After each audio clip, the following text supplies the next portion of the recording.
అబ్రహాము ఇస్సాకు యాకోబుల దేవా, మారిన మా ప్రభువా, మార్పు లేనివాడా, అయా ఉన్నవాడు, ఉంటున్నవాడు, ఉండబోవాడు మీరే తండ్రి. నాయన భూత వర్తమాన భవిష్యత్తు కాలంలో ఉన్న దేవుడా, మీకే స్తోత్రాలు చెల్లించుకుంటున్నాం తండ్రి. సృష్టి యావత్తు కుమార్తె సృజించిన ఘనదేవుడా, మీకే స్తోత్రాలు తండ్రి. ఇశ్రాయేలీయులను కాపాడువాడు, కునుకొడు నిద్రపోడని వాగ్దానం ఇచ్చిన మా ప్రభువా, ఇశ్రాయేలీయులను ప్రభు 40 సంవత్సరములు అరణ్య మార్గంలో తండ్రి ఏ కొదువ లేకుండా ప్రభు మీరు నాయన వారికి నాయన తండ్రి పగట వేళ మేఘస్తంభముగా ఉన్నారు, రాత్రి వేళ అగ్నిస్తంభముగా ఉండి ప్రభు నడిపిస్తూ ప్రభు తండ్రి కానాను ప్రదేశాన్ని, వాగ్దాన ప్రదేశాన్ని ప్రభు మీరు ఇచ్చారు. వారికి ఎర్ర సముద్రం అడ్డుగా ఉన్నప్పుడు దానిని 2 పాయలుగా చీల్చి ప్రభు ఆరిన పొడి నేలను ప్రభు మీరు నడిపించారు. ప్రభు వందనాలు, స్తోత్రాలు తండ్రి. ఆశ్చర్య కార్యాలు చేసేవాడు, అద్భుత కార్యాలు చేసేవాడు తండ్రి. మీకు అసాధ్యమైనది ఏదీ లేదు ప్రభు. మీకే స్తోత్రములు చెల్లించుకుంటున్నాం తండ్రి. అయా మా పాపముల చేతను అపరాధముల చేతను సచ్చిన వారం ఉన్నప్పుడు మీ ప్రియకుమారుని యేసుక్రీస్తుని ద్వారా నన్ను మమ్మల్ని రక్షించుకున్నారు ప్రభు. ఉచితముగానే మీ కృప అనుగ్రహించారు నాయన. మీ బిడ్డలుగా తండ్రి ఏర్పాటు చేసుకున్నారు తండ్రి. వందనాలు, స్తోత్రాలు చెల్లించుకుంటున్నాం తండ్రి. మా యొక్క స్థితి నాయన, మేము నరకం గుండా వెళ్ళకూడదని, నరకము యొక్క భయంకరత్వం తెలిసిన దేవుడు గనుక అయా మీతో పాటు మీలో పరలోకములో ఉండాలని తండ్రి మీరు ఆలోచన చేసి ప్రభా నన్ను మమ్మల్ని ప్రభా బ్రతికించారు ప్రభా. మీ పరిశుద్ధ రక్తంలో మా పాపాలు కడిగారు ప్రభా. మీ వెలుగులో నన్ను మమ్మల్ని నడిపించారు ప్రభా. మా చీకటి బ్రతుకులను ప్రభా వెలుగుమయంగా చేశారు ప్రభా. మీకే కృతజ్ఞతలు, స్తోత్రాలు చెల్లించుకుంటున్నాం తండ్రి. మరి గడిచిన ప్రభు దినం నుండి ఇప్పటి వరకు మీ కాపుదల దయచేశారు తండ్రి. ఎన్నో మేలులు చేశారు తండ్రి. మా రాకపోకలేని తోడుగా ఉన్నారు ప్రభా. మాకు కావాల్సినన్నీ మీరు సమకూర్చారు తండ్రి. వందనాలు, స్తోత్రాలు చెల్లించుకుంటున్నాం తండ్రి. మా సంఘాన్ని దీవించండి, సంఘాపురి కుటుంబాన్ని దీవించండి ప్రభా. సంఘంలో నాయన ప్రతి కుటుంబంలో నాయన మీరు పేరు పేరున దీవించండి, ఆస్వాదించమని మీ పాదాలు పట్టి వేడుకుంటున్నాను తండ్రి. మరి ముఖ్యంగా తండ్రి స్వర్ణకుమార్ ఆంటీ గారిని ప్రభా మరి పోయిన వారం మంగళవారం రోజు ప్రభా మీరు మీ వద్దకు పిలుచుకొని ఉన్నారని మేము నమ్ముచున్నాం తండ్రి. అక్క మీ దగ్గర ఉన్నదని మేము నమ్ముచున్నాం తండ్రి. ఆ కుటుంబానికి ప్రభా సమాధానాన్ని దయచేయండి, ఓర్పుని దయచేయండి ప్రభా. మీరే తండ్రి దీవించండి ప్రభా. వారికి కావాల్సినటువంటి ప్రభా తండ్రి నెమ్మదిని దయచేయమని మీ పాదాలు బట్టి వేడుకుంటున్నాను తండ్రి. మరి నాన్న సీను అన్నయ్య ప్రభా మరి అనారోగ్యంతో ఉన్నారని మరి తెలిసి ఉన్నది ప్రభా. సీను అన్నకు తండ్రి ఆరోగ్యాన్ని, బలాన్ని దయచేయమని మీ పాదాలు బట్టి వేడుకుంటున్నాను తండ్రి. ఇంకా అనారోగ్యంతో ఉన్నవారు వెంకట నరసింహ గారు ప్రభా ఆమెకు ఆరోగ్యాన్ని, బలాన్ని ఇచ్చారు. వందనాలు, స్తోత్రాలు తండ్రి. మేరీ ఆంటీ గారి గురించి ప్రార్థన చేస్తున్నాం. హైదరాబాద్లో ఉన్నారు ప్రభా. దీవించండి, అంకుల్ గారికి ఆరోగ్యాన్ని, బలాన్ని దయచేయండి ప్రభా. ఇంకా సంఘంలో బలహీనులుగా ఉన్నవారిని జ్ఞాపం చేసుకుంటున్నాను తండ్రి. ఆరోగ్యాన్ని, బలాన్ని, నెమ్మదిని దయచేయండి, మీరే దీవించండి. సంఘంలో ప్రతి కుటుంబమును నాయన మీరు పేరు పేరున దీవించండి ప్రభా. అయా ఎవరైతే మీ సహాయం కోసం ఎదురు చూస్తూ ఉన్నారో వారికి సహాయం దయచేయండి, వారి అవసరాలన్నీ తీర్చండి ప్రభా. అయా తండ్రి ఇబ్బందుల్లో, బాధల్లో, కష్టాల్లో ప్రభా మీరు తోడుగా విజయాన్ని ఇచ్చే దేవుడు ప్రభా. మీరే దీవించమని మీ పాదాలు పట్టి వేడుకున్నాను. శంకాపుర గారిని నేను యుఎస్ తీసుకెళ్ళే క్షేమంగా వందనాలు, స్తోత్రాలు చెల్లించుకుంటున్నాను. తన ఆంటీ గారిని, అంకుల్ గారిని మరలా జిల్లాని కుటుంబాన్ని దీవించండి తండ్రి. మరి శంకాపురి గారు మరి క్షేమంగా మా మధ్యలోకి తీసుకురామని, అక్కడ ఉన్నంతకాలం క్షేమంగా ఉంచమని మీ పాదాలు పట్టి పెట్టుకున్నాను తండ్రి. అయా వారి నాన్న కూడి వచ్చిన వారిని బట్టి వందనాలు, స్తోత్రాలు తండ్రి. ఈ యొక్క నాయన కూడుకుని మీరు ఆశీర్వదించండి ప్రభా. పరిశుద్ధాత్మతో నింపండి ప్రభా. నాన్న మాట్లాడు వారు మేము కాక మీరే మాట్లాడండి తండ్రి. ఇంచిపేటలో జరుగుతున్న పరిచర్యను మీరు దీవించండి తండ్రి. మా మధ్యలో ఉన్న బలను మీరు దీవించండి ప్రభా. ప్రతి ఒక్కరము కూడా తండ్రి నాన్న మీ కృపకు పాత్రులుగా ఉండి మీ సేవలో నాయన పాలు భాగస్తులు అవ్వటం నేర్పించండి. వాక్యం విని నేర్చుకొని వాక్య ప్రకారంగా ప్రభువా తండ్రి మేము జీవించడం మాకు నేర్పించండి ప్రభువా తండ్రి. వాక్యం మాలో తండ్రి ఫలించలేకపోతే తండ్రి మా జీవితం మోడుబారిపోతుంది, ఎండిపోతుందని తెలియజేసి ప్రభా ఎవరికి వారం పరీక్షించుకొని తండ్రి క్రీస్తు వైపు కలిగి నడుచుకున్నట్టు ప్రభా సమర్పణ కలిగి జీవించడం మాకు నేర్పించమని, ఈ సమయాన్ని మా కొరకు ఆశీర్వదించమని యేసుక్రీస్తు పరిశుద్ధ నామములో అడిగి వేడుకుంటున్నాం మా తండ్రి, ఆమేన్. నేను ఉదయమునకు ఏర్పాటు చేసుకున్న అంశము మీరు చూసే ఉంటారండి. ఈ పాటికే మీరును ప్రేమ కలిగి నడుచుకునుడి.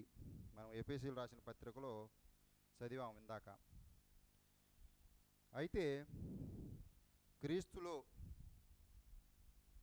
ప్రేమ కలిగి నడుచుకునుట అనేది ఏ విధముగా మనము అలవర్చుకుంటామంటే కీర్తనల గ్రంథము 119వ అధ్యాయము 147వ వచనాన్ని కనుక మనం చూసినట్లయితే, కీర్తనల గ్రంథము 147వ అధ్యాయము 119వ అధ్యాయము 147వ వచనము. తెల్లవారకు మునుపే మొర్రపెట్టి తిని నీ మాటల మీద నేను ఆశ పెట్టుకొని ఉన్నాను. అది దేవునిలో మనం ఎదగాలంటే దేవుని మీద మనం ఆశ పెట్టుకొని ఉండాలండి. దేవుని మీద మనకు ప్రేమ ఉండాలి. దేవుని మాటలు మీద మనకు ఆశ కలిగి ఉండాలి. ఒక్క మాట కూడా మనం పోగొట్టుకోకుండా ఉండాలంటే మనం దేవుని సన్నిధికి రావాలి.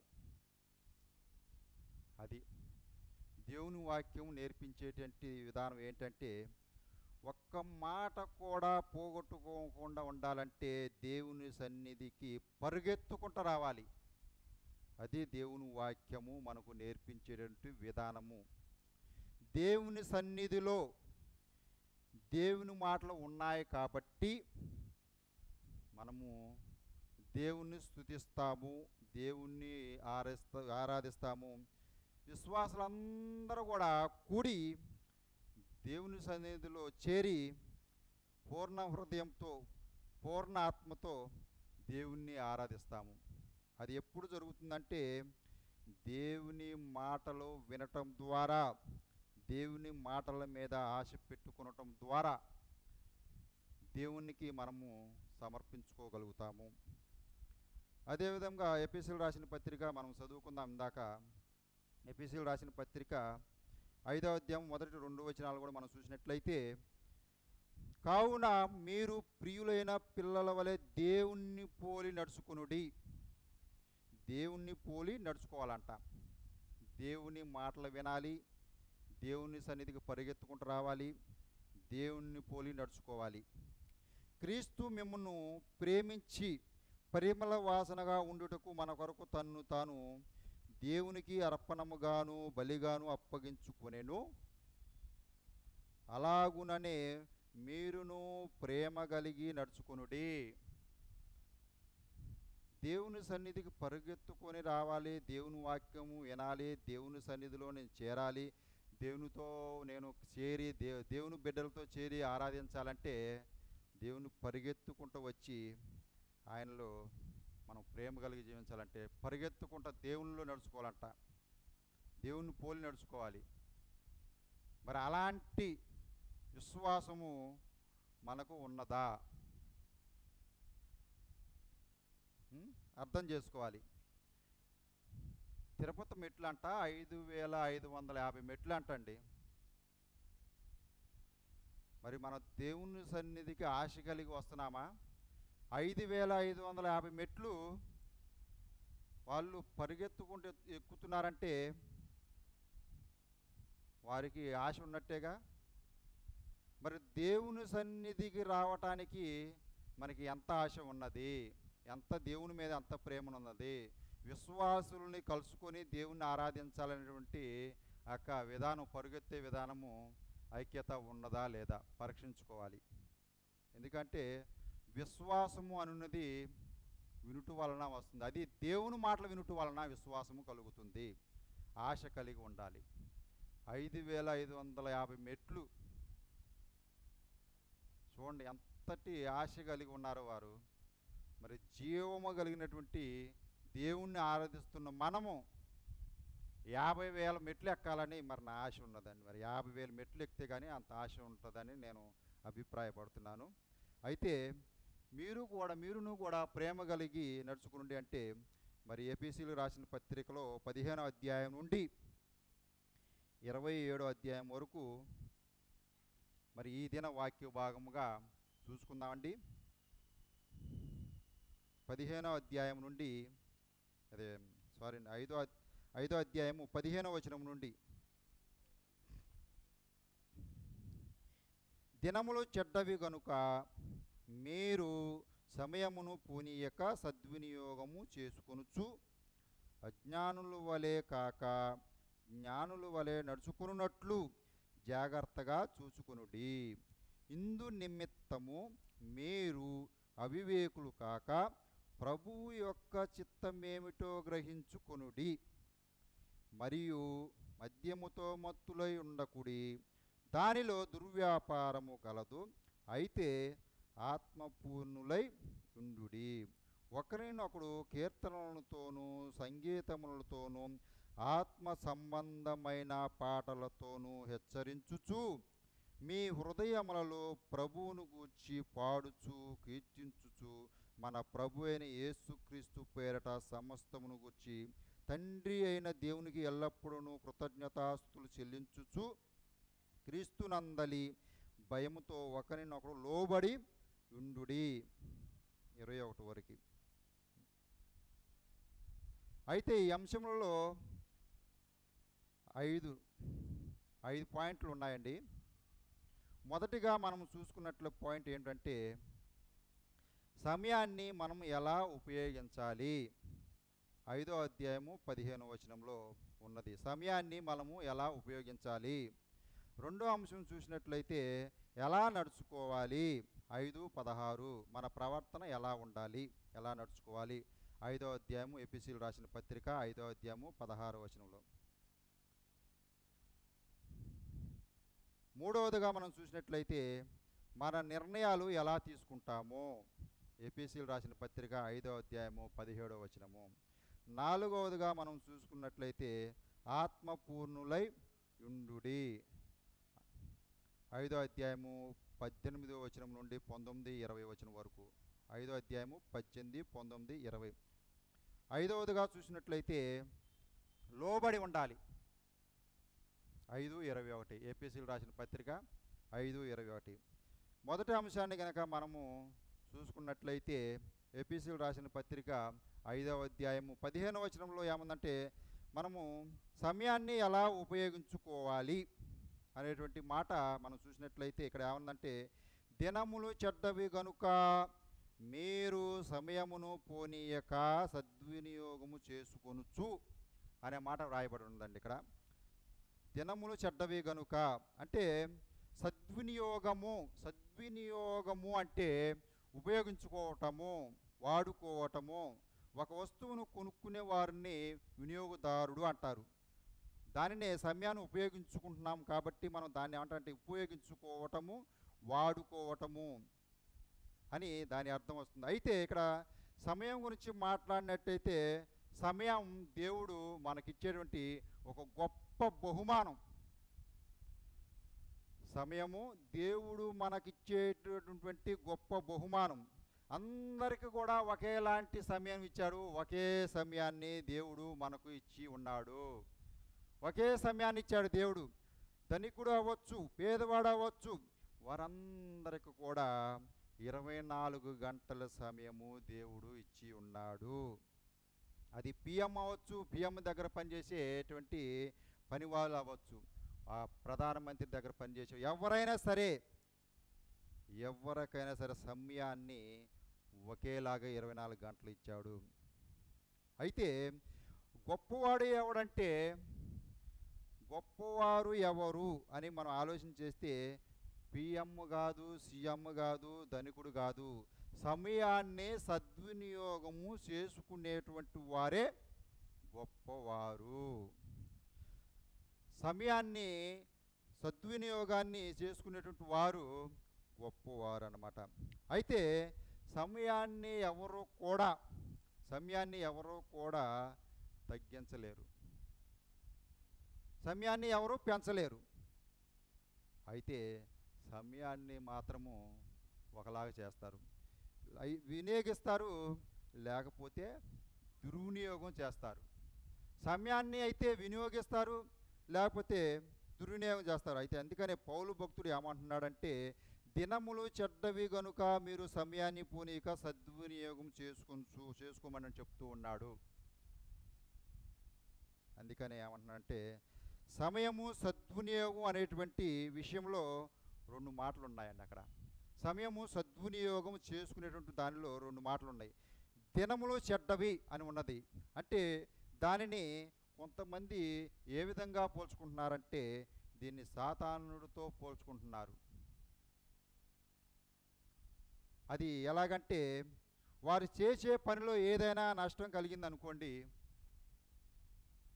వారు వెళ్ళే ప్రయాణంలో ఏదైనా ప్రాబ్లం వచ్చిందనుకోండి, మన టైం బాగోలేదు, అందుకే మనకి ఈ విధంగా అయిపోయింది,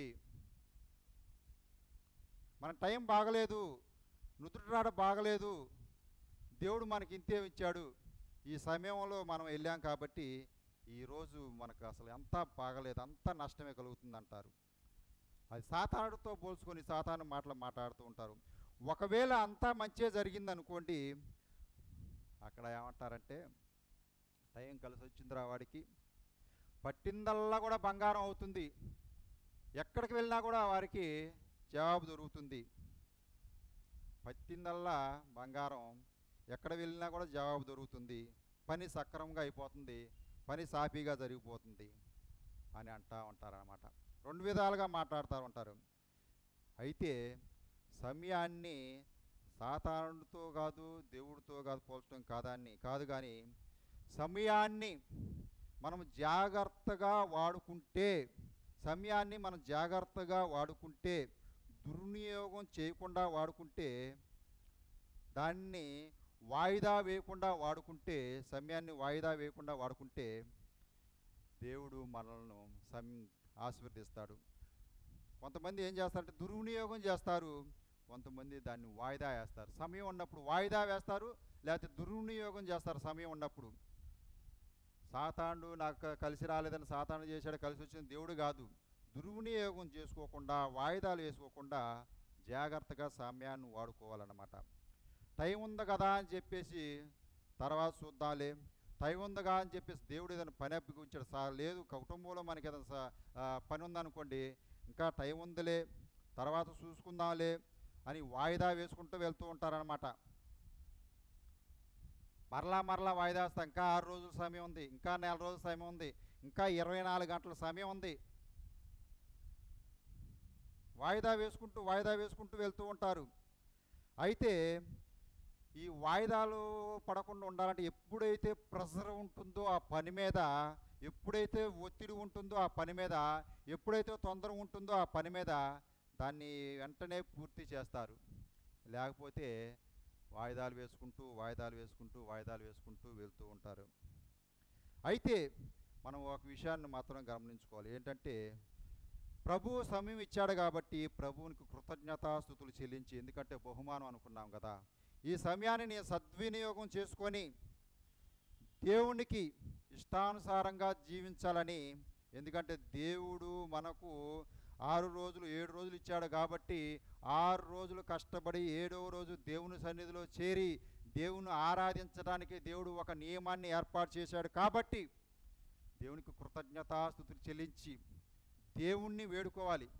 ప్రభువా, ఈరోజు నీవు ఇచ్చిన సమయాన్ని బట్టి, నీవిచ్చిన ఆరోగ్యాన్ని బట్టి, నీవిచ్చినటువంటి ఈ యొక్క రోజును బట్టి నీకు కృతజ్ఞతాస్తుతులు చెల్లిస్తున్నాను అని దేవుని వైపు చూస్తూ దేవునికి కృతజ్ఞతాస్తుతులు చెల్లించాలన్నమాట.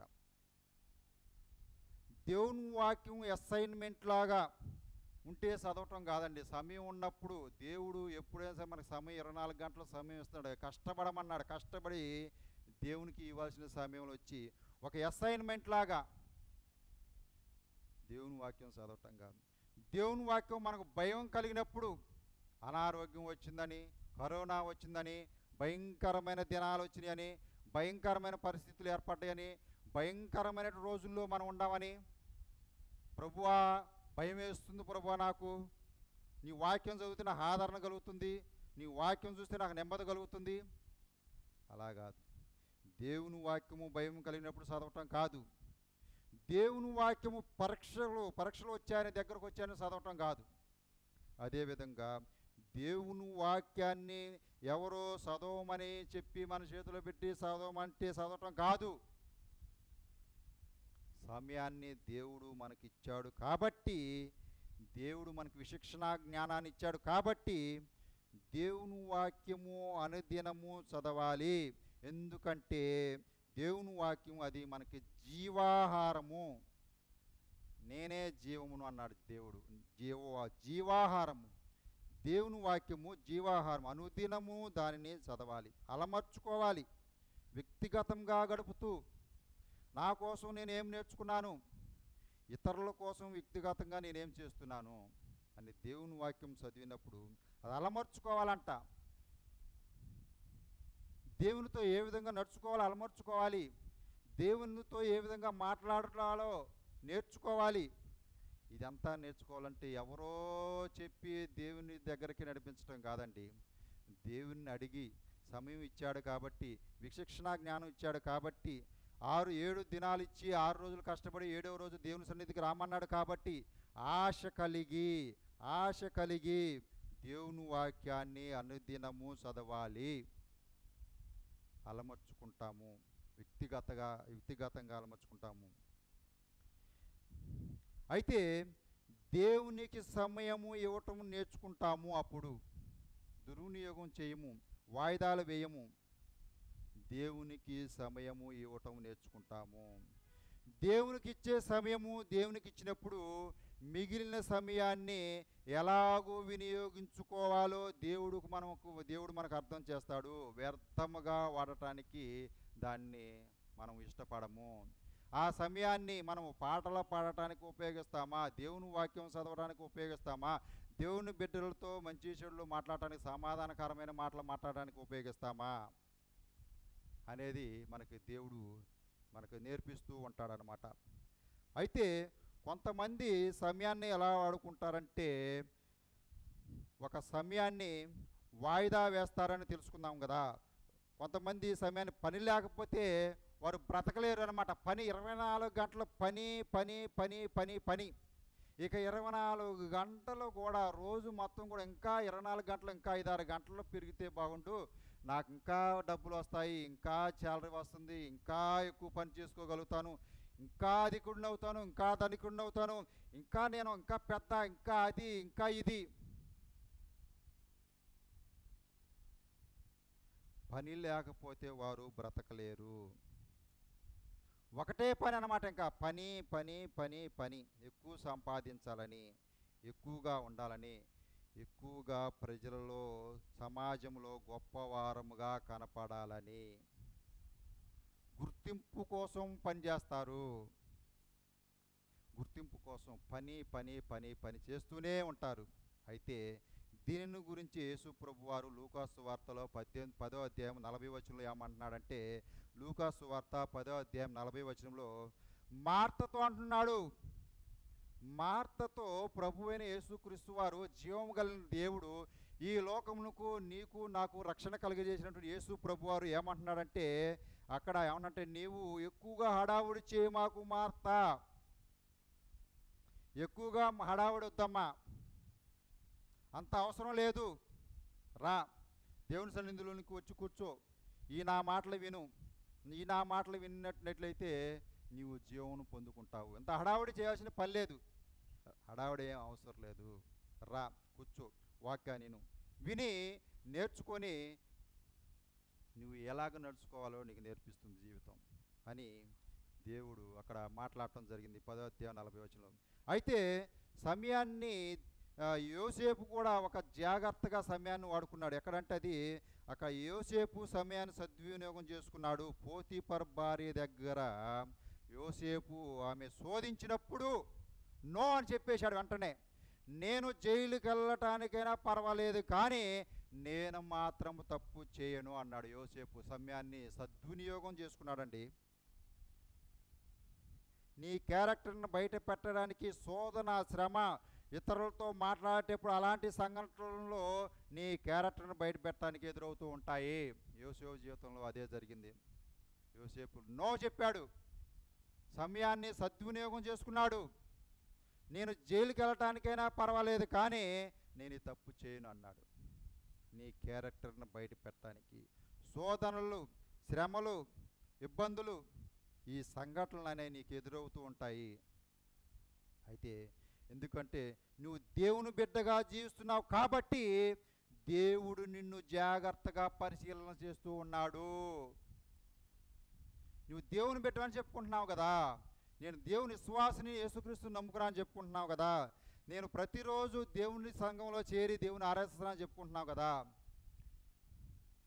నీవు దేవుని బిడ్డగా జీవిస్తున్నావు కాబట్టి దేవుడు జాగ్రత్తగా పరిశీలన చేస్తూ ఉన్నాడు ఆయన. మనం చదువుకుందాం ఇందాక 139వ కీర్తనలో, ఆగాధ జలంలో ఉండి నీ ఉండి ఎక్కడ ఏం చేస్తున్నావో దేవుడు నిన్ను పరిశీలన చేస్తూ ఉన్నాడు. ఎందుకంటే దేవునికి గర్విష్ఠుడుగా ఉన్నావు కాబట్టి, దేవుడు బిడ్డవు కాబట్టి. కొలసీలు రాసిన పత్రిక 4వ అధ్యాయము 5వ వచనంలో చూసినట్లయితే, కొలసీలు రాసిన పత్రిక 4వ అధ్యాయం 5వ వచనం చూసినట్లయితే, సమయము పోనీయక సద్వినియోగము చేసుకొనుచు సంఘమునకు వెలుపటి వారి ఎడల జ్ఞానము కలిగి నడుచుకుని, జ్ఞానం సంపాదించుకొని నడుచుకోవాలండి. దేవుని సంఘంలోనికి వచ్చామంటే వాక్యాన్ని నేర్చుకోవాలి, దేవుని బిడ్డలతో ఐక్యత కలిగి జీవించాలి, దేవుని సహవాసంలో ఎల్లప్పుడూ ఎల్లప్పుడూ ఆయనతో నడుస్తూ ఉండాలి. అప్పుడు మాత్రమే మనము శోధించు కార్యాలను మనము విజయం పొందగలుగుతాము. శోధించు కార్యాలు ఏమిటంటే, కొరింథీయులకు రాసిన మొదటి పత్రిక 10వ అధ్యాయము 9వ వచనంలో చూసినట్లయితే, కొరింథీయులకు రాసిన మొదటి పత్రిక 10:9లోను, తర్వాత కీర్తన గ్రంథము 139వ అధ్యాయము 16, 17, 18 వచనాల్లో, కీర్తన గ్రంథము 139, 16, 17, 18 వచనంలో మనం భూమి మీద బ్రతుకు దినములన్నీ లెక్కిస్తాడనమాట దేవుడు. ఎక్కడా కూడా తొట్టిల్లిపోకుండా దేవుడు కాపాడుతూ ఉంటాడు. మత్తయి సువార్త 10వ అధ్యాయం 30 వచనంలో చూసినట్లయితే, మత్తయి సువార్త 10వ అధ్యాయము 30, లూకా సువార్త 12వ అధ్యాయము 7వ వచనంలో, మీ తల వెంట్రుకలన్నీ కూడా లెక్కింపబడి ఉన్నవి. శోధనలో పడిపోకుండా ప్రార్థన చేస్తూ, దేవునితో గడుపుతూ, ప్రార్థన యందు పట్టుదల కలిగిన వారమై ఉన్నప్పుడు ఆయన అన్నీ చూస్తూనే ఉన్నాడు. కీర్తన గ్రంథము 139వ అధ్యాయం 16వ వచనంలోను, మొదటి కొరింథీయులకు రాసిన పత్రిక 12వ అధ్యాయం 18వ వచనంలోను మన అవయములన్నీ కూడా లెక్కించబడి ఉన్నాయంటండి. మన అవయములన్నీ కూడా లెక్కింపబడి ఉన్నాయి. అయితే దేవుడు అవయములు ప్రతి దానిని తన చిత్త ప్రకారంగా శరీరంలో ఉంచాడు. మన అవయములన్నిటిని కూడా దేవుడు ప్రతి దానిని తన చిత్త ప్రకారంలో శరీరంలో ఉంచాడు. దేవుడు మనుషులు మాటలను లెక్కిస్తున్నాడు. మత్తయి సువార్త 12వ అధ్యాయం 36వ వచనం చూసినట్లయితే, దేవుడు మనుషుల మాటలను లెక్కిస్తూ ఉన్నాడు. మత్తయి సువార్త 12వ అధ్యాయము 36వ వచనంలోను. అలాగే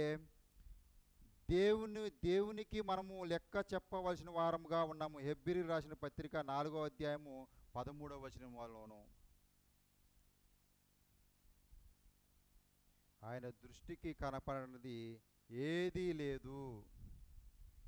ఆయన సృష్టంలో ప్రతీదీ చూస్తూనే ఉన్నాడు. అయితే శోధింప సఖ్యం కానటువంటి ములుగులతో దేవుణ్ణి మనము ఆరాధిస్తూ ఉండాలి. ఎందుకంటే ఆయన మనకు సమయాన్ని ఇచ్చాడు కాబట్టి ఆ సమయాన్ని ఏ విధంగా ఉపయోగించుకుంటున్నావు. రెండవ పాయింట్ మనం చూసినట్లయితే, ఎలా నడుచుకోవాలి. రెండవ పాయింట్ 5వ అధ్యాయం 16వ వచనంలో, 5-16వ వచనంలో, ఎఫెసీయులకు రాసిన పత్రిక 5:16లో, అజ్ఞానుల వలె కాక జ్ఞానుల వలె నడుచుకున్నట్లు జాగ్రత్తగా చూచుకొనుడి. అయితే అజ్ఞానుల వలె కాక అని ఏమని ఇక్కడ మాట్లాడుతున్నట్టే, కేర్లెస్. అజ్ఞానుల కంట వారికి ఏ మాత్రం కూడా బాధ్యత ఉండదంటండి. అజ్ఞానుల వలె కాక అని మాట్లాడుతున్నాడు. బాధ్యత ఉండదు, ఆలోచన ఉండదు, బుద్ధి ఉండదు. కాబట్టి వారి యొక్క నడక నిరుపయోగంగా ఉంటుంది అని అందుకని ఆయన మాట్లాడుతున్నాడు. అజ్ఞానుల వలె కాక జ్ఞానుల వలె నడుచుకున్నట్లు మీరు జాగ్రత్తగా చూచుకొనుడి. అజ్ఞానుల వలె ఉన్నట్లయితే ఏమన్నా చూసాం, బాధ్యత ఏ మాత్రం కూడా బాధ్యత ఉండదు. సంఘానికి రావాలంటే బాధ్యత ఉండదు, పరిశుద్ధ దినం అంటే బాధ్యత ఉండదు, దేవుని వాక్యం చదవాలంటే బాధ్యత ఉండదు, దేవుని కార్యక్రమాలు ఏమైనా చేయాలంటే బాధ్యత ఉండదు. కుటుంబంలో భార్య భర్తలుగా ఉండి జీవించేటప్పుడు దేవుని బిడ్డల కుటుంబంలో పిల్లల పట్ల కానీ, భార్య పట్ల కానీ, భర్త పట్ల కానీ బాధ్యత కేర్లెస్గా ఉంటే, అజ్ఞానులు వాళ్ళంటే ఆ బాధ్యతను మనకు గుర్తు చేస్తూ ఉన్నాడు. ఆలోచన ఉండదంట. ఆలోచన చేయాలంటే దేవుని ముందు విశ్వాసి, మంచి విశ్వాసి, ప్రేమ గల దేవుల్లో దేవుని యొక్క ఉద్దేశంతో ఉన్నవారు ఆలోచనలు, ముందు ఆలోచనలు చాలా ఉంటాయి. దేవుడు రాకడలో నేను ఏ విధంగా ఎదుర్కోగలుగుతాను, సాతాను శోధనల నుండి నేను ఏ విధంగా బయటపడగలుగుతాను, వచ్చినప్పటికీ శ్రమల గుండా వెళ్ళేటప్పుడు నేను ఏ విధంగా ధైర్యంగా ఉండి ఎదుర్కోగలుగుతాను, అధైర్యపడకుండా ఆలోచన. ప్రార్థన చేసుకోవాలని, దేవునికి ఆయాసకరంగా ఉండకుండా ఉండాలని, దేవుని ఇబ్బంది పెట్టేది, బాధ పెట్టేవాడిగా ఉండకుండా ఉండాలని, దేవునితో ఎల్లప్పుడూ కూడా ఆయనతో మాట్లాడి ప్రార్థనలో సమాధానం కలిగి ఉండాలని, ఆశ కలిగి ఉంటారని ఆలోచన ఉంటుంది. బుద్ధి ఉండదంట. మరొకటి ఏంటంటే బుద్ధి ఉండదు. బుద్ధి కలిగిన కన్యకలు ఏ విధంగా చేశారంటే, వారు బుద్ధి కలిగిన కన్యకలు వారి యొక్క సిద్ధులను ముందుగానే ఏర్పాటు చేసుకుని సిద్ధపాటు కలిగి ఉన్నారు. అజ్ఞానులు ఆ విధంగా ఉంటారంట. జ్ఞానుల వలె నడుచుకోమంటున్నాడు. అపోస్తులుడైనటువంటి పౌలు గారు ఏమంటున్నారంటే, బుద్ధి గల కన్యకలు ఏ విధంగా అయితే వారు బుద్ధి కలిగి ఆ పెండ్లి కుమారుని ఎదుర్కొనుటకు వారు ఏ విధంగా అయితే సిద్ధపాటు కలిగి ఉన్నారో ఆ విధంగా ఉంటారంట. బాధ్యత కలిగి ఉండాలి, ఆలోచన కలిగి ఉండాలి, బుద్ధి కలిగి ఉండాలి. ట్రాఫిక్ సిగ్నల్ను చూసే ఉంటారు కదా. రెడ్ లైట్ పడింది అనుకోండి, రెడ్ లైట్ పడితే అది పడగానే ఆగిపోవాలి. ఎల్లో లైట్ పడింది అనుకోండి, అది దేనికంటే గుర్తుగా ఉంటుందంటే, లైటు ఎల్లో లైట్ కనపడగానే అటు ఇటు చూసి ఎవరైనా వస్తున్నారా, ఎవరు రాకపోతే నిదానంగా వెళ్ళటానికి ప్రయత్నం చేయాలి. అదే గ్రీన్ లైట్ పడింది అనుకోండి, ముందుకు వెళ్ళిపోతారు ఇంకా. అయితే పౌలు భక్తుడు ఏమని చెబుతున్నారంటే, ఎవరైతే ప్రవర్తన కలిగి జాగ్రత్తగా నడుచువారు ఉన్నారో వారికి మాత్రమే ఆయన చెబుతూ ఉన్నారనమాట. ఏమని చెబుతున్నారంటే, నీవు ఆలోచించకుండా ముందుకు వెళ్ళవద్దు. గ్రీన్ లైట్ పడ్డప్పుడే ముందుకు వెళ్ళాలి. నీవు ఆలోచించకుండా ముందుకు వెళ్ళవద్దు. నువ్వు ఇష్టం వచ్చినట్లుగా నడవద్దు.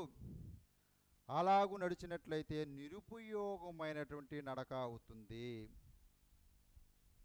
ఎందుకంటే ఆయన దేవుడు మనలను ఆయన పోలికగా చేసుకున్నాడు కాబట్టి, ఆయన రూపములో మార్చుకున్నాడు కాబట్టి, ఆ దేవుని వాక్యం ఏమని చెబుతుందంటే, దేవుడు మనకు ఒక ఉద్దేశాన్ని ఇచ్చాడు. అది బైబిల్ ద్వారా ఇచ్చాడు. ఏది నీవు చేయాలి, ఏది నీవు చేయకూడదు, ఏది సరైనది, ఏది సరైనది కాదు, ఎలా నడుచుకోవాలి అని పౌలు భక్తుడు ఏమన్నా తిమోతి రాసిన 2వ పత్రికలో రాస్తూ ఉన్నాడు. తిమోతి రాసిన 2వ పత్రికలో ఎలా ఉండాలి, ఎలా ఉండకూడదు అని రాస్తూ ఉన్నాడు. ఏమని రాస్తున్నాడు, అక్కడ 4 విషయాలు రాస్తూ ఉన్నాడండి. ఏమని రాస్తున్నాడంటే, తిమోతి రాసిన 2వ పత్రికలో 4 విషయాలు బోధిస్తూ ఉన్నాడు. 4వ అధ్యాయం 2వ వచనంలో, బోధించటానికి, ఖండించటానికి, సరిదిద్దటానికి, తర్ఫీదు చేయడానికి దేవుని వాక్యం యొక్క ఉద్దేశము మన ముందుకు తీసుకొచ్చి ఉంచాడనమాట. అక్కడ వాక్యమును ప్రకటించుము, సమయమందును అసమయమందును ప్రయాసపడుము, సంపూర్ణమైన దీర్ఘశాంతముతో ఉపదేశించుము, ఖండించుము, బుద్ధి చెప్పుము.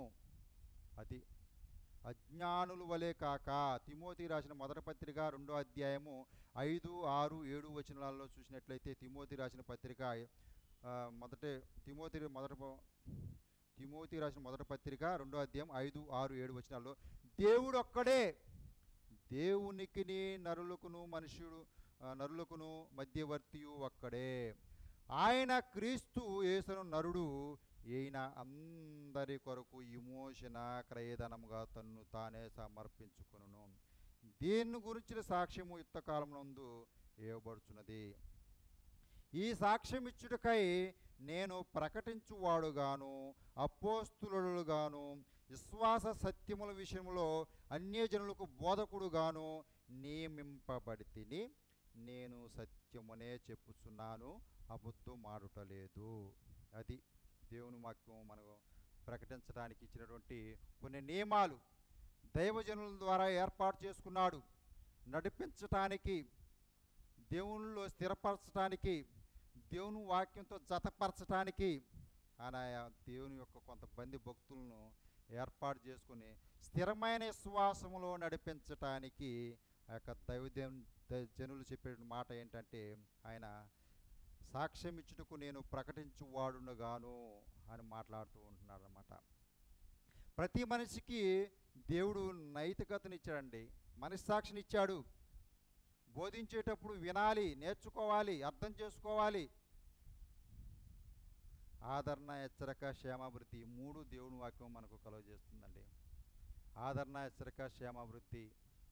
ఆదరణ కలిగిస్తుంది, హెచ్చరికిస్తుంది, క్షేమాభివృద్ధి కలిగజేస్తుంది. ఎవరైతే ఇబ్బందుల్లో ఉండి కష్టాల్లో ఉండి, రోమీలు రాసిన పత్రికలో ఒక మాట రాసింది చూడండి. రోమీలు రాసిన పత్రిక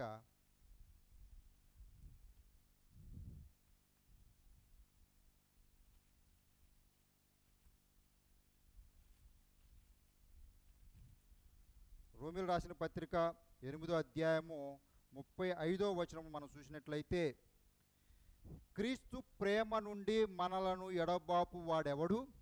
శ్రమ అయినను, బాధ అయినను, హింస అయినను, కరువు అయినను, వస్త్రహీనత అయినను, ఉపద్రవమైనను, ఖడ్గమైనను మనలను ఎడబాపునా.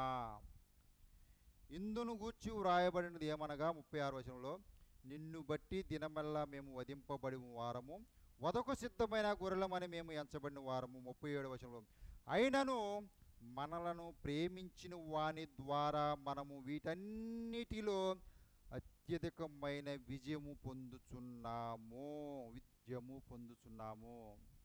శ్రమ అయినా, బాధ అయినా, కరువైనా, ఖడ్గమైన, వస్త్రహీనత అయినా, ఏదైనా సరే ఏమంటున్నాడంటే అక్కడ అత్యధికమైనటువంటి విజయం వస్తుందంటండి.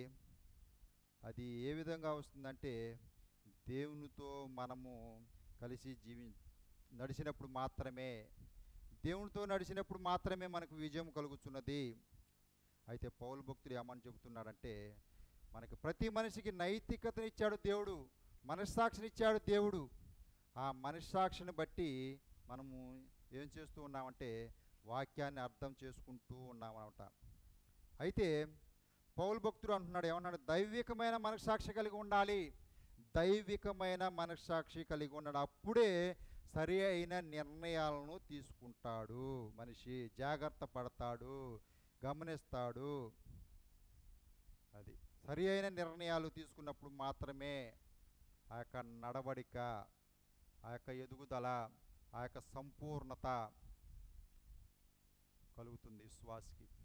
జాగ్రత్త లేకుండా ఉన్నామనుకోండి, బుద్ధి గల కనికలు ఏ విధంగా అయితే, బుద్ధి లేని వారు ఏ విధంగా అయితే విడువబడ్డారో, అయ్యా ప్రభువా నాకు గేటు తలుపు తీయమంటే తీసే ప్రసక్తి లేదు.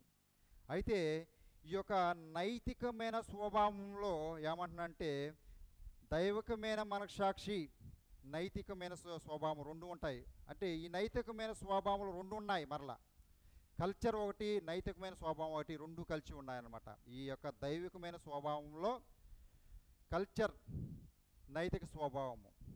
అంటే కల్చర్లో ప్రవర్తన ఏ విధంగా ఉంటుందంటే, ఒక ప్రాంతానికి చెందినదిగా కల్చర్ ఉంటుంది. అంటే అక్కడ భక్తి కనపడదు. కల్చర్లో భక్తి అనేది కనపడదు. భక్తి అనేది కల్చర్లో కనపడుతుంది, కానీ నైతికతలో భక్తి అనేది కనపడదు. అంటే కల్చర్లో భక్తిని ప్రదర్శిస్తాడు. కల్చర్ అనే దానిలో, అంటే ఇక్కడ మనం దైవికమైన మనస్సాక్షి అనే విధానం మనం చూస్తున్నాం కాబట్టి, కల్చర్లో భక్తిని ప్రదర్శిస్తాడు. ఏ విధంగా ప్రదర్శిస్తాడంటే, పెద్దవారు ఎవరైనా కనిపించారనుకోండి, భక్తితో తల వంచి నమస్కారం చేస్తాడంట కల్చర్లో. కానీ లోపల మాత్రం తిట్టుకుంటాడు. దరిద్రుడా, పనికిమాలినోడా, నీకు నేను నమస్కారం చేయాలా అని చెప్పేసి తిట్టుకుంటా. అది కల్చర్ అంట. కానీ బయటకు మాత్రము కల్చర్లో నువ్వు చేసింది రైట్గానే కనపడింది. ఇందుకు లోపల తిట్టుకున్నావు కానీ బయటకు మాత్రం నమస్కారం చేసినట్టుగా, మంచి ప్రవర్తన కలిగినట్టుగా, మంచి బాలుడు అన్నట్టుగా కనిపించావు అనమాట. ఎందుకంటే తల వంచావు, దండం పెట్టావు, నమస్కారం చేశావు. అది కల్చర్ అంట. అయితే చాలా మందిలో ఈ యొక్క కల్చర్ని తీసుకొని కల్చర్నే ప్రవర్తిస్తూ ఉంటారు. అందుకనే పౌలు భక్తుడు ఏమన్నారు, దైవికమైన మనస్సాక్షి కలిగి ఉండాలి. ఈ కల్చర్ని ఏ విధంగా ఫాలో అవుతారో తెలుసా? 1000 అబద్ధాలైనా సరే, 1000 అబద్ధాలు ఆడైనా సరే ఒక పెళ్లి చేయమన్నారు. అది కల్చర్లోకి వస్తుంది అంటాడు. అది అబద్ధాలు ఆడొచ్చు, దైవికమైన స్వభావం అంతరంగాన్ని మోసం చేసుకొని ప్రవర్తిస్తూ ఉంటారు. అయితే నైతికతలో ఏ విధంగా ఉంటుందంటే, నైతికత ఏ విధంగా నేర్పిస్తుందంటే, దైవికమైనటువంటి ఆ స్వభావం, నేను జీవించేటప్పుడు నాకు దేవునికి తేడా కలిగించేది ఏదైనా ఉంటే, నేను జీవించేటప్పుడు నాకు దేవునికి ఉన్న సంబంధాన్ని చెడగొట్టేది ఏదైనా ఉంటే దానిని నేను తీసుకోను. అది నైతికమైన స్వభావం. దాన్ని నేను తీసుకోను. ఉదాహరణకు చూసినట్లయితే దానియేలు గారు ఈ యొక్క నైతికమైన స్వభావాన్ని అక్కడ ప్రదర్శించాడండి. దానియేలును కొంతమందిని అక్కడ నెబుకద్నెజరు రాజుగారు కొంతమంది యవ్వనులను బందీలాగా తీసుకుని వెళ్ళిపోయాడు బబులోను దేశానికి. వారిలో దానియేలు ఉన్నాడు, షడ్రకు మెషకు అబేద్నెగోలు వారందరూ ఉన్నారు. అయితే దానియేలు గారు అక్కడ ప్రదర్శించినటువంటి విధానం ఏ విధంగా ఉందంటే, వారికి బబులోను దేశంలో మొదటి అధ్యాయం దానియేలు గ్రంథంలో ఉంటుందని చెప్పే మాటలు, బబులోను దేశంలో కొంచెం కల్చర్ ఉంది. ఏంటంటే అక్కడ దానియేలుకు పేరు మార్చారంట, బెల్తెషాజరు అని. దానియేలు పేరు మార్చారు, మిగతా వాళ్ళకు కూడా మార్చారు. అయితే దానియేలు గారు ఏం ఫీల్ అవ్వాల, పేరే కదా పెద్ద ప్రాబ్లం ఉందిలే అని చెప్పేసి ఆయన ఏం ఫీల్ అవ్వలేదు. ఎందుకంటే బబులోన్లో అక్కడ వారి కల్చర్ అనుకున్నారు. అయితే పుస్తకాలు చదవమన్నారు జ్ఞానం కోసం. బబులోన్ పుస్తకాలు చదవమంటే ఆయన దానికి కూడా ఏం ఫీల్ అవ్వలేదన్నమాట. ఏముందిలే నేను పుస్తకాలేగా చదువు. అయితే దానియేలును దేవాలయం నుంచి వస్తున్న భోజనాలు తినమన్నారు. అక్కడ మాత్రము నో, నేను తినను, నేను చెప్పాడు మీ మాటని చేయను. అది నైతికత చూపించాడండి అక్కడ. ఎందుకంటే మిగిలిన రెండు కూడా కల్చర్, బబులోని దేశం సరే ఏదో ఆ దానియేలుని పిలకుండా వాళ్ళకి సంబంధించిన కల్చర్లో ఏదో వాళ్ళకి సంబంధించిన పేర్లు పెట్టుకుని వాళ్ళకి సంబంధించిన భాషలో మాట్లాడి వాళ్ళకి సంబంధించినటువంటి ఆ మార్గం ఏదో ఉందలే చెప్పేసి అనుకున్నాడు. అయినప్పటికీ దానికి ఏం పెద్ద బాధపడాల, పుస్తకాలు చదవమంటే జ్ఞానం వచ్చింది కదా అని చదివాడు. కానీ ఎప్పుడైతే దేవాలయం నుండి వచ్చినటువంటి భోజనాన్ని, విగ్రహారార్పితమైనటువంటి ఆ భోజనాలను తీసుకొచ్చి తినమన్నారో నో చెప్పాడు. నైతికతను ప్రదర్శించాడు. నేను జీవించేటప్పుడు నా దేవునికి తేడా కలిగించేది నేను ఏది చేయను, నా దేవునికి ఉన్నటువంటి ఆ సంబంధాన్ని నేను పోగొట్టుకోను. అది అయితే దానియేలు గారి జీవితం. ఒకవేళ మన ఫ్రెండ్స్ ఏదైనా చేయమన్నారనుకోండి, దానియేలు గారు ప్రవర్తించినట్టే చేయాలి. అప్పుడు ఏమన్నా అడగాల్సిన ప్రశ్న ఏంటో తెలుసా?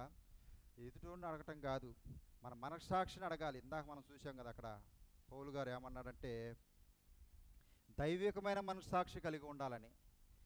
ఎదుటివారు మన ఫ్రెండ్స్ ఏదైనా చేయమంటే అక్కడ మనం చేయవలసిన పని ఏంటంటే మన మనస్సాక్షిని అడగాలంట. ఇది చేస్తే దేవునికి నాకు మధ్య విభేదం కలుగుతుందా, దేవుణ్ణి బాధ పెట్టేవాడినిగా ఉంటానా అని మన మనస్సాక్షినే మనం అడగాలి. అయితే కొన్ని సందర్భాల్లో మనం జవాబు చెప్పలేకపోవచ్చు. కానీ కొంతమంది నిన్ను సినిమాలకు తిరగటానికి కానీ, తర్వాత క్లబ్బులకి పబ్బులకి రావచ్చని పిలవటానికి కానీ, కొంతమంది నిన్ను బార్లకు కానీ వాటి పిలవటానికి కానీ చెప్తారు. కొంతమంది నిన్ను అబద్ధాలు ఆడమని చెప్తారు, కొంతమంది మోసాలు చేయమని చెప్తారు.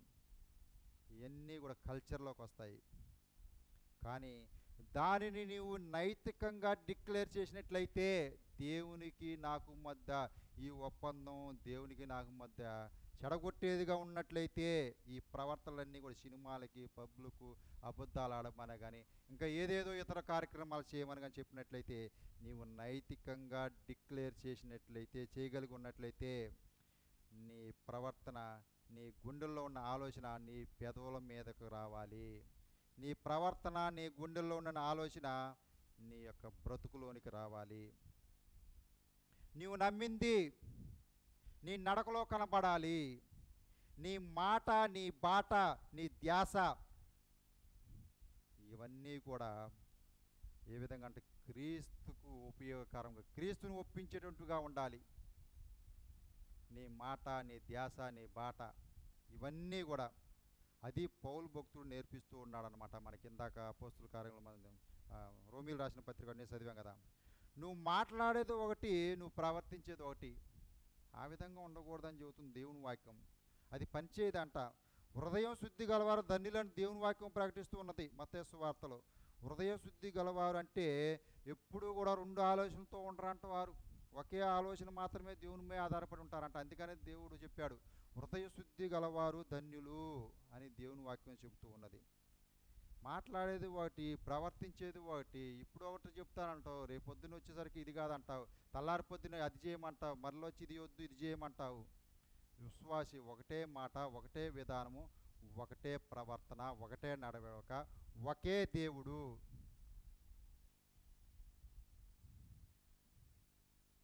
అయితే కొంతమంది అంట తప్పు చేసినప్పుడు జైలు జీవితాన్ని అనుభవిస్తారంట. 5 సంవత్సరాలు, 3 సంవత్సరాలు, 6 సంవత్సరాలు తప్పు చేసిన తర్వాత వారికి జైలు జీవితం వేసినప్పుడు అలా వారు ఏం చేస్తారంటే జైలులో వారు అనుభవించేటువంటి ఆ పనులు కానీ, వారి ప్రవర్తన కానీ, వారు పెట్టే పనులు అన్నిటిని చూసి జైలు అధికారులు అంట, అక్కడ సత్ప్రవర్తన కోసం అధికారులు అంట వారికి కొన్ని మాటలు చెప్తారంటండి. కొన్ని మాటలు అంట అక్కడ ఉన్నటువంటి వారికి, వారు ఏ తప్పులు చేసి వచ్చారో, ఏ నేరాలు చేసి వచ్చారో, ఏ ఘోరాలు చేసి వచ్చారో, ఎవరిని కొట్టి వచ్చారో, ఎవరిని తిట్టి వచ్చారో వాటన్నిటిని బట్టి వారికి కొంతమంది కౌన్సిలింగ్ చేస్తారంట. ఆ కౌన్సిలింగ్ చేసిన వారికి వారంట, అమ్మ జైలర్ గారు, లేడీస్ అనుకోండి, జైలర్ గారి దగ్గర వారు చెప్తే వారు మాటలిని సత్ప్రవర్తనతో అమ్మ మారిపోయాము, మేము ఇక ప్రవర్తించమని వారు కొంత టైం ఇచ్చినప్పుడు వారితో ఏ విధంగా అనిపిస్తారంటే మంచిగా మారినట్టుగా, వారు ఏ పని చేసినా కానీ అమ్మగారు అయ్యగారు అని చెప్పేసి ఎంతో సత్ప్రవర్తన కలిగిన వారముగా బాధపడుతూ ఉంటారు. అయితే కొన్నాళ్ళకి ఏం చేస్తారంటే వారిని విడిపించిన తర్వాత వారిలో, ఎందుకంటే వారికి దేవుని భయం లేదు కదా, అక్కడ సత్ప్రవర్తన చెప్పారు, వారు ఏదో కౌన్సిలింగ్ చేశారు, బయటకు వచ్చేసారు. కొన్నాళ్ళ తర్వాత వారి మంచి పనులను చూసి, మంచి విధానం చూసి, తగ్గింపును చూసి, వారి నడవడికను చూసి వారు కొన్నాళ్ళ తర్వాత వదిలేశారు. అయితే వారిలో పాపం ఎంత మాత్రం లేదు. శరీరాశ, నేత్రాశ, జీవపడము, ఈ మూడు మరలా ఏదో ఒక రోజున మరలా పాపములోనికి కానీ, కోపములోనికి కానీ నెట్టేటువంటి విధానం, మూర్ఖత్వంలోనికి కానీ నెట్టే స్వభావం ఉంటుంది వారికి. అయితే యేసు ప్రభువు దగ్గర నీ పాపాన్ని ఒప్పుకొని, నీ అపరాధాన్ని ఒప్పుకొని, నీ అవిధేయతను ఒప్పుకొని ఎప్పుడైతే దేవుణ్ణి ప్రాధేయపడతావో ఆయన నిన్ను ఆయన నమ్మదగిన దేవుడు కాబట్టి, నీతిమంతుడు కాబట్టి ఆయన విడిపిస్తాడు. అయితే జైల్లో కనుక వచ్చి సత్ప్రవర్తన కలిగి వారు వచ్చి మరలా లోకానుసారం, లోక విధానమే, శరీరాశ, నేత్రాశ, జీవడము, ఎప్పుడైతే యేసు ప్రభు దగ్గర వచ్చి నీ పాపాన్ని ఒప్పుకుని, అయితే యోహాను సువార్త 16:8 చూసినట్లయితే, యోహాను సువార్త 16:8 పాపము ఒప్పింపచేస్తాడు దేవుడు, పాపాన్ని ఒప్పింపచేస్తాడు. రోమీలు రాసిన పత్రిక 8:2 చూసినట్లయితే, రోమా 8:2 పాపము నుండి విడిపిస్తాడు. రోమీలు రాసిన పత్రిక 15:16 చూసినట్లయితే, పరిశుద్ధపరుస్తాడు, ఆయన పరిశుద్ధపరుస్తాడు. యోహాను సువార్త 16:13 చూసినట్లయితే, ఆయన మార్గాలలో నడిపిస్తాడు. రోమీలు రాసిన పత్రిక 8:26 ప్రార్థించేటట్లు సహాయం చేస్తాడు. రోమా 8:26 ప్రార్థించేటట్లు సహాయం చేస్తాడు. కొరింథీయులకు రాసిన 2వ పత్రిక 3:18 చూసి ఆయన పోలికలోనికి మనలను మారుస్తాడు. అది ఆయన పోలికలోనికి మనల్ని మారుస్తాడు. దేవుని వాక్యంలో కనుక మనం ఉంటే ఆ విధంగా చేస్తాడు దేవుడు, ఆ విధంగా నడిపిస్తాడు. మూడవ పాయింట్ మనం చూసినట్టు మన నిర్ణయాలు. ఎఫెసీయులకు రాసిన పత్రిక 5:17 చూసినట్లయితే మన నిర్ణయాలు ఏ విధంగా ఉన్నాయో మనం చూసుకోవచ్చు. 17 ఇందు నిమిత్తము మీరు అవివేకులు కాక ప్రభువు యొక్క చిత్తమేమిటో గ్రహించుకొనుడి. మన నిర్ణయాలు ఎలా తీసుకుంటున్నాము, ఇందు నిమిత్తము మీరు అవివేకులు కాక అని చెప్తూ ఉన్నాడు. అవివేకులు అంటే మనం కష్టపడి పని చేయాలంటండి, దేవుని సేవ చేయాలంట. సోమరిలాగా ఏ పని బాట లేకుండా తిని తొంగడానికి దేవుడు మనల్ని ఏర్పాటు చేసుకుంది.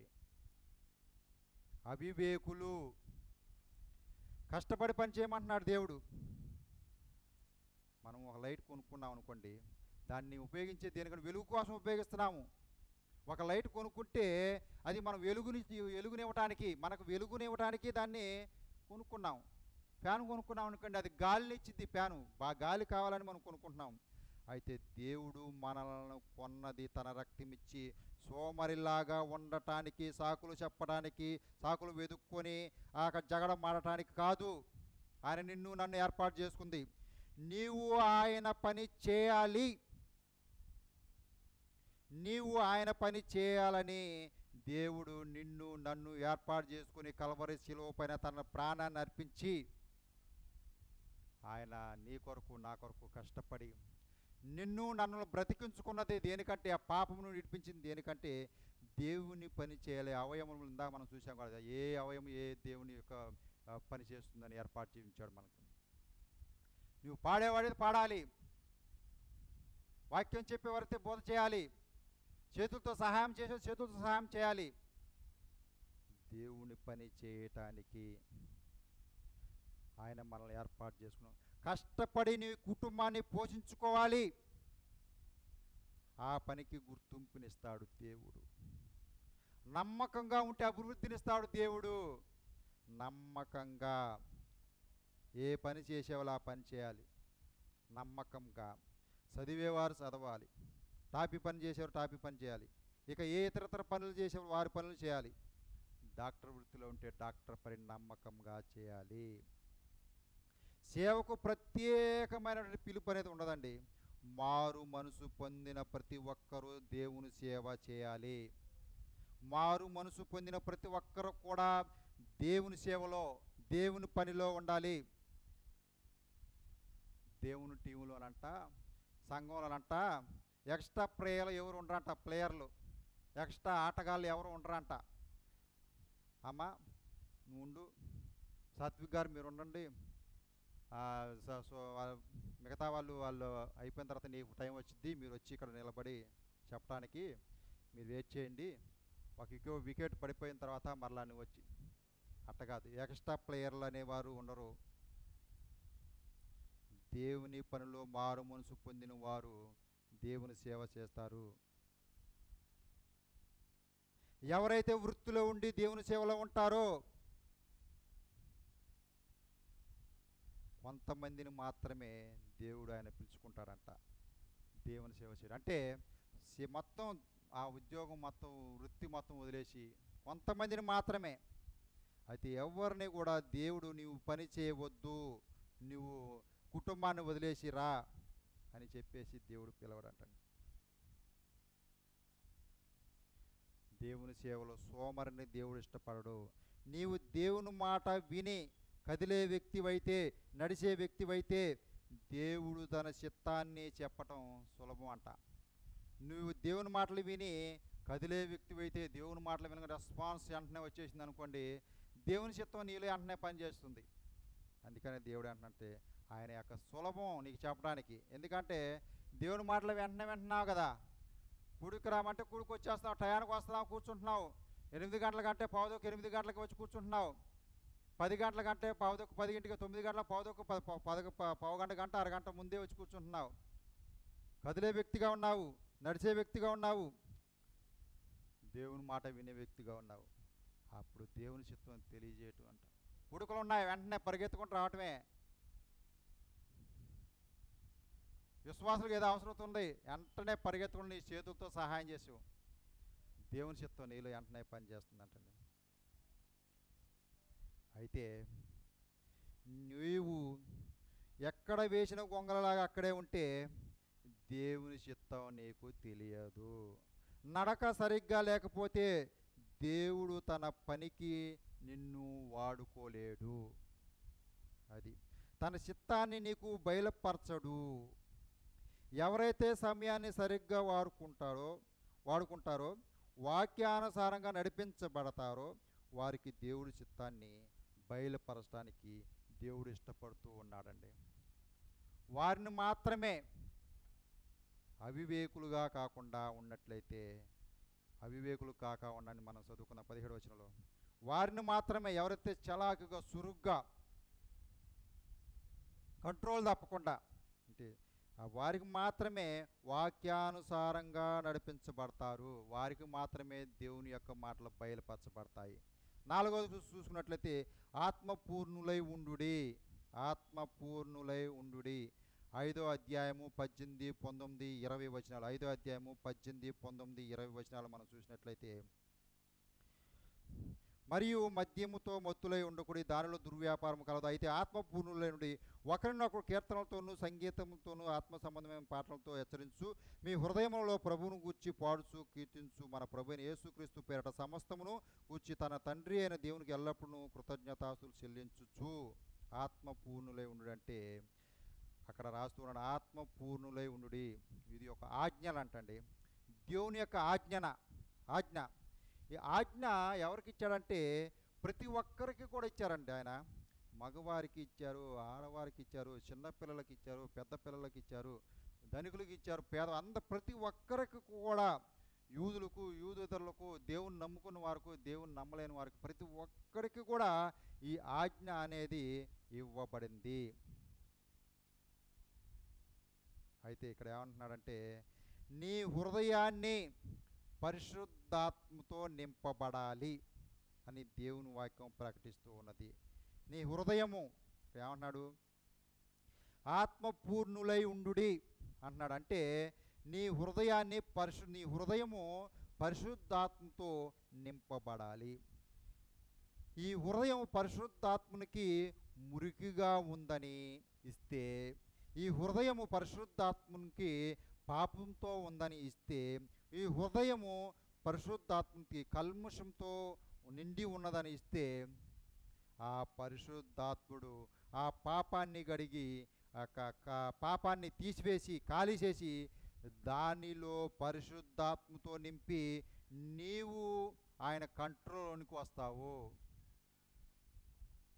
ఎప్పుడైతే పరిశుద్ధాత్మతో నింపబడాలి, ఆత్మపూర్ణులై ఉండాలంటే, నాలో పాపం ఉన్నది, నాలో కల్మషం ఉన్నది, నాలో పాపాన్ని తీసివేసుకోవాలని అనుకుంటారు. ఎవరైతే అనుకుంటారో దేవునికి హృదయాన్ని అప్పచెప్పాలంటండి. ఆత్మపూర్ణులై ఉండుడి అంటే ఆ మాట అన్నమాట. అయితే నీ చేయవలసిందల్లా ఒక్కటి పనే, పరిశుద్ధాత్మని అనుమతించటం, పరిశుద్ధాత్మ దేవుణ్ణి నీ హృదయంలోనికి అంగీకరించటం. నువ్వు చేయవలసిందల్లా ఏం లేదు, ప్రభువా నేను పాపిని, నేను గ్రహించలేకపోయాను, నీవే నిజమైన దేవుడు, సత్యమంతుడవు, అబ్రహాం, ఇస్సాకు, యాకోబుల దేవుడు, నువ్వు సత్యమంతుడవు అని అనుమతించినట్లయితే, ఆహ్వానించినట్లయితే, అంగీకరించినట్లయితే ప్రభు వచ్చి నీ హృదయంలో ఉండకూడనటువంటివి తీసివేస్తాడు. ఆ తర్వాత ఆయన వచ్చి నీలో ఉంటాడు. అది ఆయన వచ్చి నీలో ఉంటాడు. అయితే మత్తులై ఉండకూడదు అన్నాడు. అదే విషయంలో మత్తులై ఉండకూడదు అంటే 2 విషయాలు గుర్తుపెట్టుకోవాలి. ఏంటంటే దేవుడు వెలుగై ఉన్నాడు, ఆయనలో చీకటి ఏమాత్రమును కూడా లేదు. ఆయన వెలుగై ఉన్నాడు, ఆయనలో చీకటి ఏమాత్రము కూడా లేదు. అయితే ఇక్కడ మద్యము అంటే మందు కొట్టిన వాడంట మందు యొక్క కంట్రోల్లో ఉంటాడు. పరిశుద్ధాత్మతో నింపబడిన వాడు పరిశుద్ధాత్మ కంట్రోల్లో ఉంటాడు. హెబ్రీయులకు రాసిన పత్రిక 11వ అధ్యాయము 6వ వచనంలో చూసినట్లయితే, హెబ్రీయులకు రాసిన పత్రిక 11:6వ వచనంలో, విశ్వాసము లేకుండా దేవునికి ఇష్టలై ఉండుట అసాధ్యము.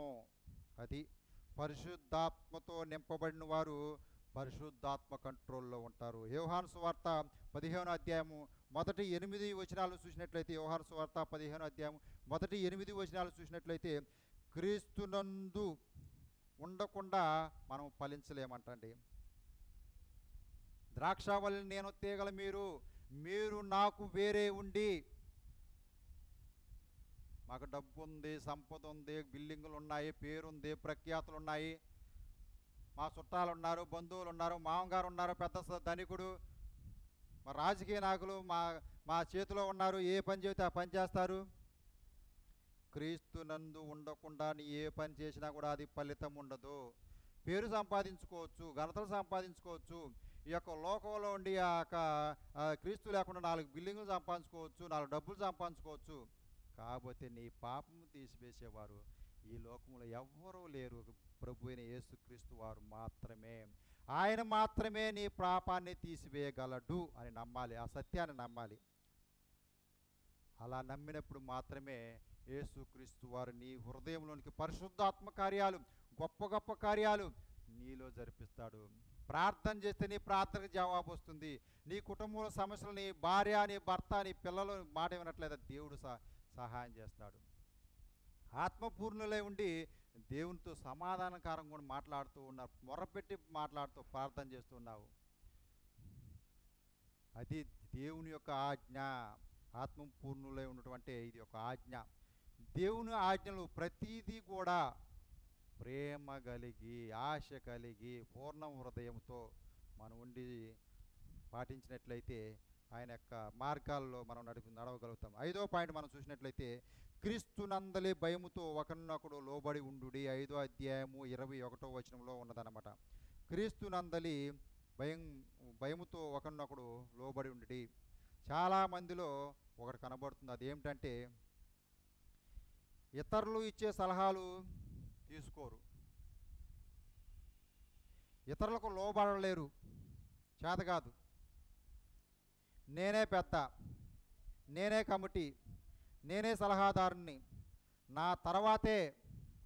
ఏముందండి, ఒక చిన్న పిల్లవాడు వచ్చి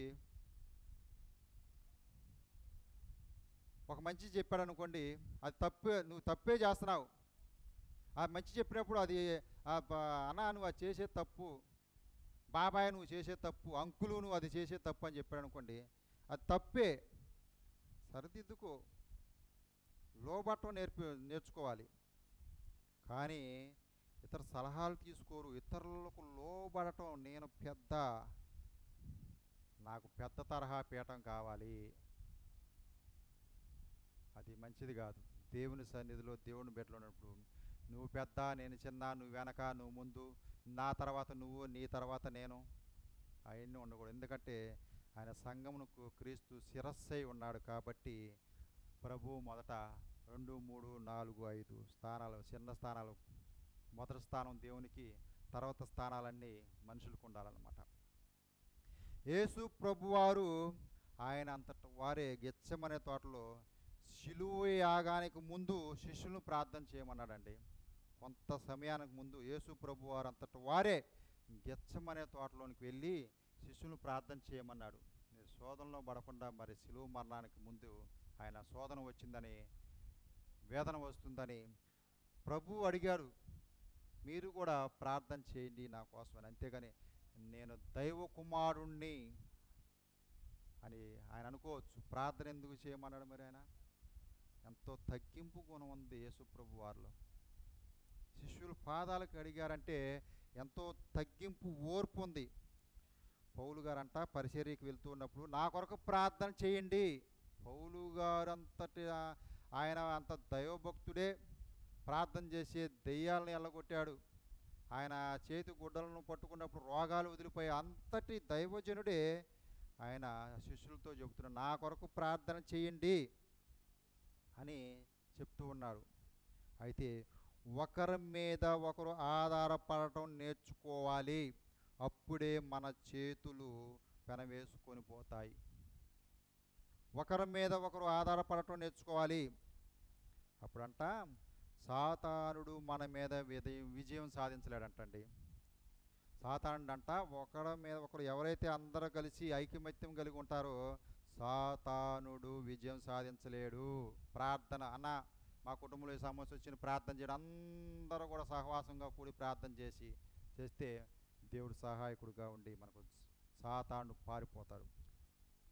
వాక్యంలో చూసినట్టయితే కీర్తన గ్రంథము 19వ అధ్యాయము 11వ వచనం చూసినట్టే 19వ అధ్యాయము 11వ వచనంలో కీర్తన గ్రంథము, వాక్యము వలన హెచ్చరింపబడును. అది లోబడి జీవించటం అంటే వాక్యము వలన హెచ్చరింపబడతాము. కీర్తన గ్రంథము 119వ అధ్యాయము 22వ వచనం చూసినట్టయితే, ఆయన కట్టడలను ధ్యానించుచూ ఉండాలి. ఆయన కట్టడలను ధ్యానించుచూ ఉండాలి. సామెతల గ్రంథము 14వ అధ్యాయం 35వ వచనంలో చూసినట్టయితే, బుద్ధి గలవాడిగా ఉండాలి. బుద్ధి గలవాడిగా ఉండాలి. యెషయా గ్రంథము 52వ అధ్యాయము 13వ వచనంలో చూసినట్లయితే, వివేకముగా ప్రవర్తించాలి. వివేకముగా ప్రవర్తించాలి. యోహాను సువార్త 12వ అధ్యాయము 26వ వచనంలో చూసినట్లయితే, దేవుణ్ణి వెంబడించు వారిగా ఉండాలి. ఇది దేవుని వాక్యము మనకు చెప్పేటటువంటి ఆ యొక్క సూత్రాలు, పాఠాలు ఏవైతే ఉన్నాయంటే, ఎల్లప్పుడూ కూడా దేవుణ్ణి వెంబడించే వారంగా ఉండాలి. కష్టం వచ్చిందని మధ్యలో వదిలిపెట్టం కాదు, బాధ వచ్చిందని మధ్యలో వదిలిపెట్టం కాదు, ఏదో ఐశ్వర్యం వచ్చిందని చెప్పేసి మధ్యలో వదిలిపెట్టం కాదు. మేము కోటీశ్వరులు, ధనికులు, మాకు పెద్ద పెద్ద రాజకీయ నాయకులు మా ఇంటికి వచ్చారు, ఈ బైబిల్ని చూసి మా యొద్దకు రారేమో, ఈ యొక్క ప్రార్థనలు చూసి మా యొద్దకు రారేమో, ఈ యొక్క సిలువను మా ఇంట్లో క్రీస్తులు అనుకుంటారేమో, క్రైస్తవులు అనుకుంటారేమో. అది కాదు. దేవుడు వెంబడించు వారుగా ఉండాలంటే ప్రతినిత్యము, అనునిత్యము కూడా యేసు క్రీస్తును కలిగి ఉన్నట్లయితే అన్నీ సమకూరుస్తాడండి ఆయన. నీకు ఏది కావాలో అడుగుడు ఇవ్వబడును అన్నాడు దేవుడు. అడగటం నేర్చుకోవాలి. కాబట్టి ఏంటంటే ఆయన ఆజ్ఞలకు మనం లోబడి జీవించాలి. దేవునికి ఇష్టంగా లేకుండా మనకు ఒక ఫ్రెండ్ ఉన్నాడు అనుకోండి, ఆ ఫ్రెండ్ దగ్గర నీకు ఏదైనా అవసరం ఉందనుకోండి, ఆ ఫ్రెండ్ నీకు మధ్య తేడా వచ్చిన తర్వాత అతని దగ్గరికి వెళ్ళి అడిగావు అనుకోండి, ఏం అడిగినా ఏం ఇస్తాడు, అంతకుముందు ఇచ్చాడు బాగానే, తర్వాత ఇవ్వడు, ఎందుకంటే అతనికి నీకు చెడిపోయింది. అయితే దేవుని దగ్గరకు వచ్చేటప్పుడు మన ప్రవర్తన సరి చేసుకొని, మనలో ఉన్నటువంటి ఆయాసకరమైన వాటిని తీసివేసుకొని, దేవునికి అయష్టకరమైన వాటన్నిటిని తీసుకొని, సగం లోకము సగం భక్తి, సగం లోకంలోని ఫ్రెండ్స్ చెప్పేది, సగం భక్తిలో విశ్వాసులు చెప్పేది. అది కాదండి. విశ్వాసి అంటే విశ్వాసే. అది నీకు ఎలాంటి హానికరం కలిగించేదని సరే, దేవుడు నాకు సహాయకుడు, నాకు ఏం పర్వాలేదు, దేవుడు నాకు తోడుగా ఉన్నాడు. అందుకని మనం చూసాం కదా, ఏమన్నాడంటే 5వ అధ్యాయము, ఎపిసిలు రాసిన పత్రిక 5వ అధ్యాయం మొదటి 2 వచనాలు, కావున మీరు ప్రియులైన పిల్లల వల్ల దేవుని పోలి నడుచుకున్నాడు. క్రీస్తు మిమ్మల్ని ప్రేమించి పరిమళ వాసనగా ఉండుటకు మన కొరకు తను దేవునికి అర్పణముగాను బలిగాను అప్పగించుకున్నాను. అలాగనే మీరును కలిగి నడుచుకున్నాడు. అది మనం కూడా నడుచుకుందామండి.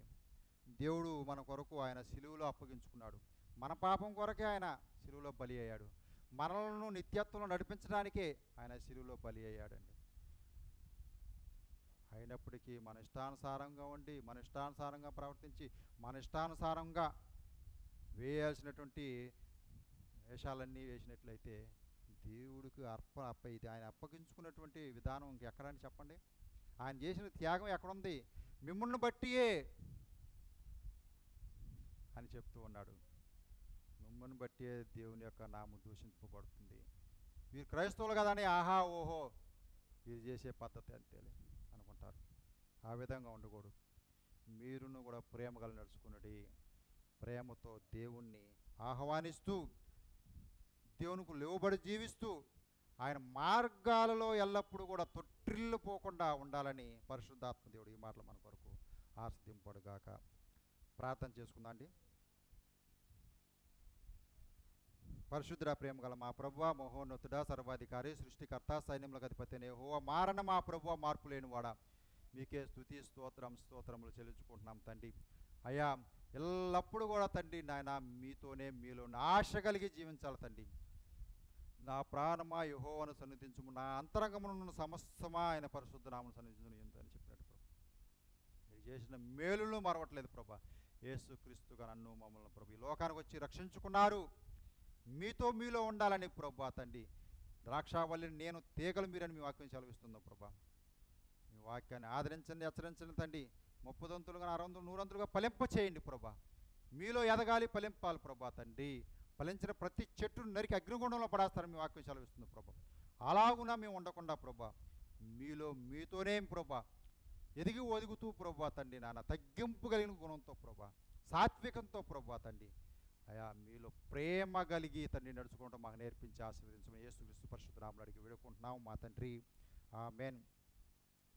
అలాగే ప్రార్థన చేసుకుందాం, పరీక్షించుకుందాం. దేవుడు బల్ల మన మధ్యలో ఉన్నది. ఎందుకంటే ఆయన నన్ను జ్ఞాపకం చేసుకున్నట్టుగా దీన్ని చేయడని వాక్యం సెలవిస్తున్నది. ఆ వాక్యాన్ని వ్యర్థపరచకూడదు, మనం నెరవేర్చాలి. దేవుడు నెరవేర్చాడు కాబట్టి మనం కూడా దానిలో చేయడానికి అందరం కూడా ప్రతి పాపాలు ఒప్పుకొని దానిలో చేయడానికి ప్రయత్నం చేయాలి. ఎందుకంటే బాప్తీసం తీసుకొని మారు మనసు పొంది బాప్తీసం తీసుకోవాలి. మనసు మారాలి, మనసు మార్చుకోవాలి. ఇంక వాక్యం సంవత్సరాల తరబడి వినటం కాదు, మార్పు కలిగి జీవించి దేవునికి లోబడాలి. కష్టం వచ్చినా, నష్టం వచ్చినా, బాధ వచ్చినా, ఇబ్బంది వచ్చినా, కరువు వచ్చినా నేను దేవుని బిడ్డను అని హృదయంలో అనుకోవాలి. ఆ విధంగా మనం ఆలోచన చేసుకొని దీనిలో చేయవేద్దామండి. మరి ద్రాక్షారసం కొరకు, రొట్టె కొరకు సునీల్ వచ్చి ప్రార్థన చేస్తారు.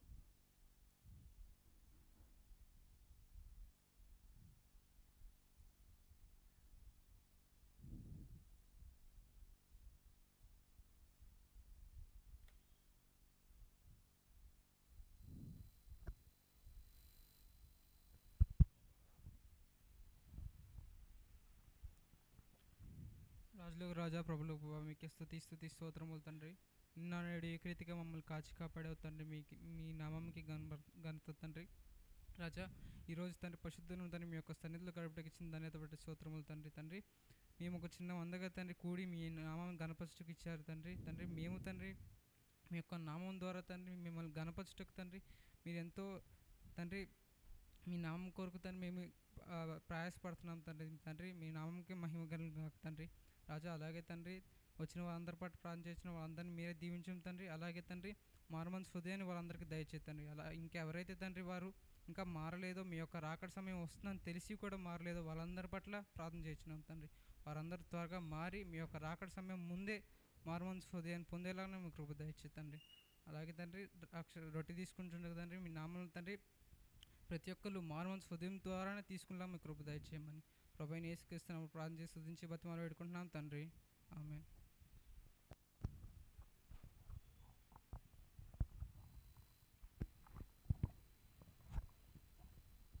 పాట సంఖ్య 176 పాడుకుంటుండగా రొట్టె మన దగ్గరకు వస్తుందండి.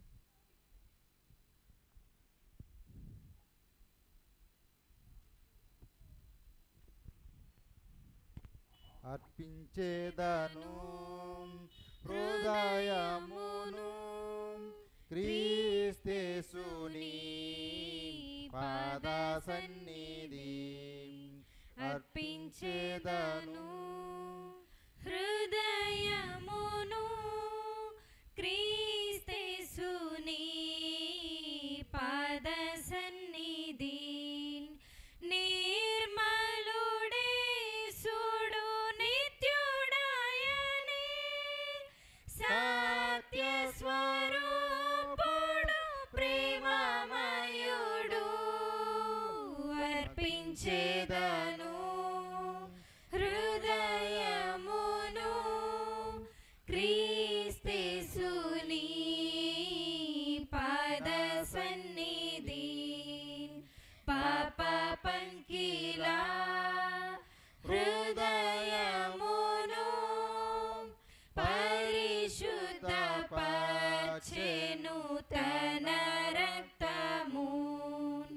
పరిశుద్ధాత్మయే నివసించెను పరమస్వరూపమునను గ్రహించే. అర్పించేదను హృదయమును క్రీస్తేసుని పాద సన్నిధి. తన పనికై పిలుపిచ్చెను వాగ్దానముల్ నెరవేర్చెను. మహిమా రాజ్యము నాకిచ్చెను. మహిమలో తండ్రితో నన్ను చేర్చెను. అర్పించేదను హృదయమును క్రీస్తేసుని పాద సన్నిధి. ద్రాక్షారసం కోసం పూర్ణాన్న ప్రార్థన చేస్తాడు. మైక్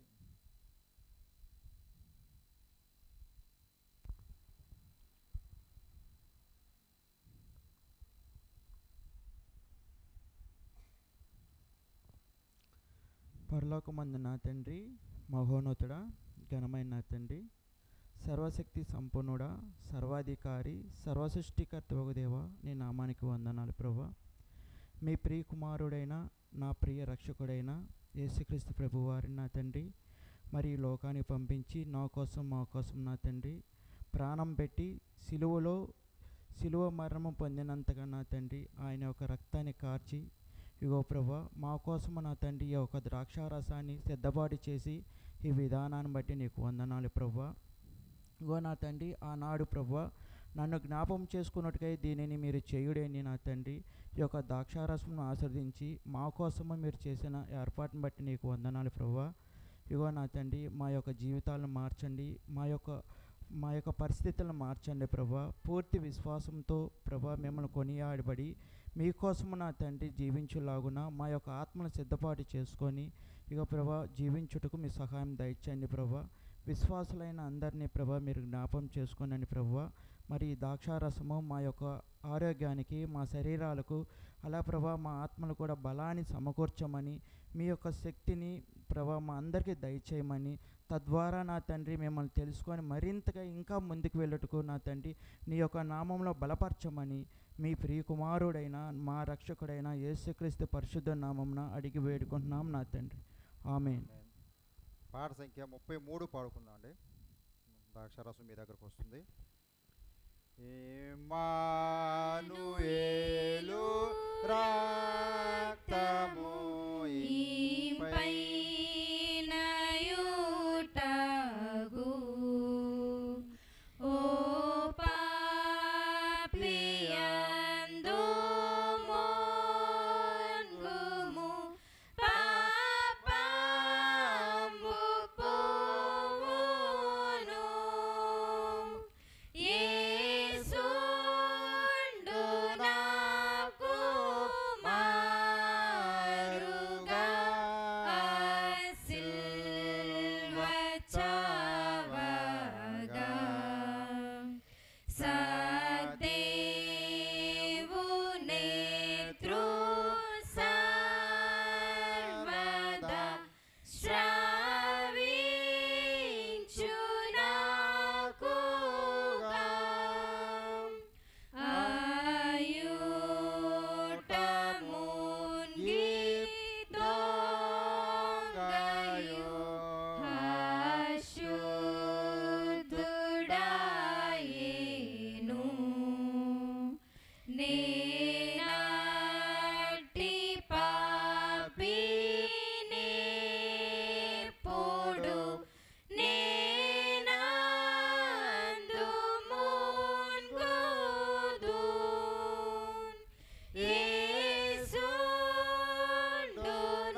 పరిశుద్ధుడా ప్రేమైన మా తండ్రి, ప్రతినిత్యము దేవదూతల చేత పరిశుద్ధుడు పరిశుద్ధుడు పరిశుద్ధుడు అని కొనియాడబడుచున్న మా ప్రభువా, మీకే వందనాలు స్తోత్రాలు చెల్లించుకుంటున్నాం తండ్రి.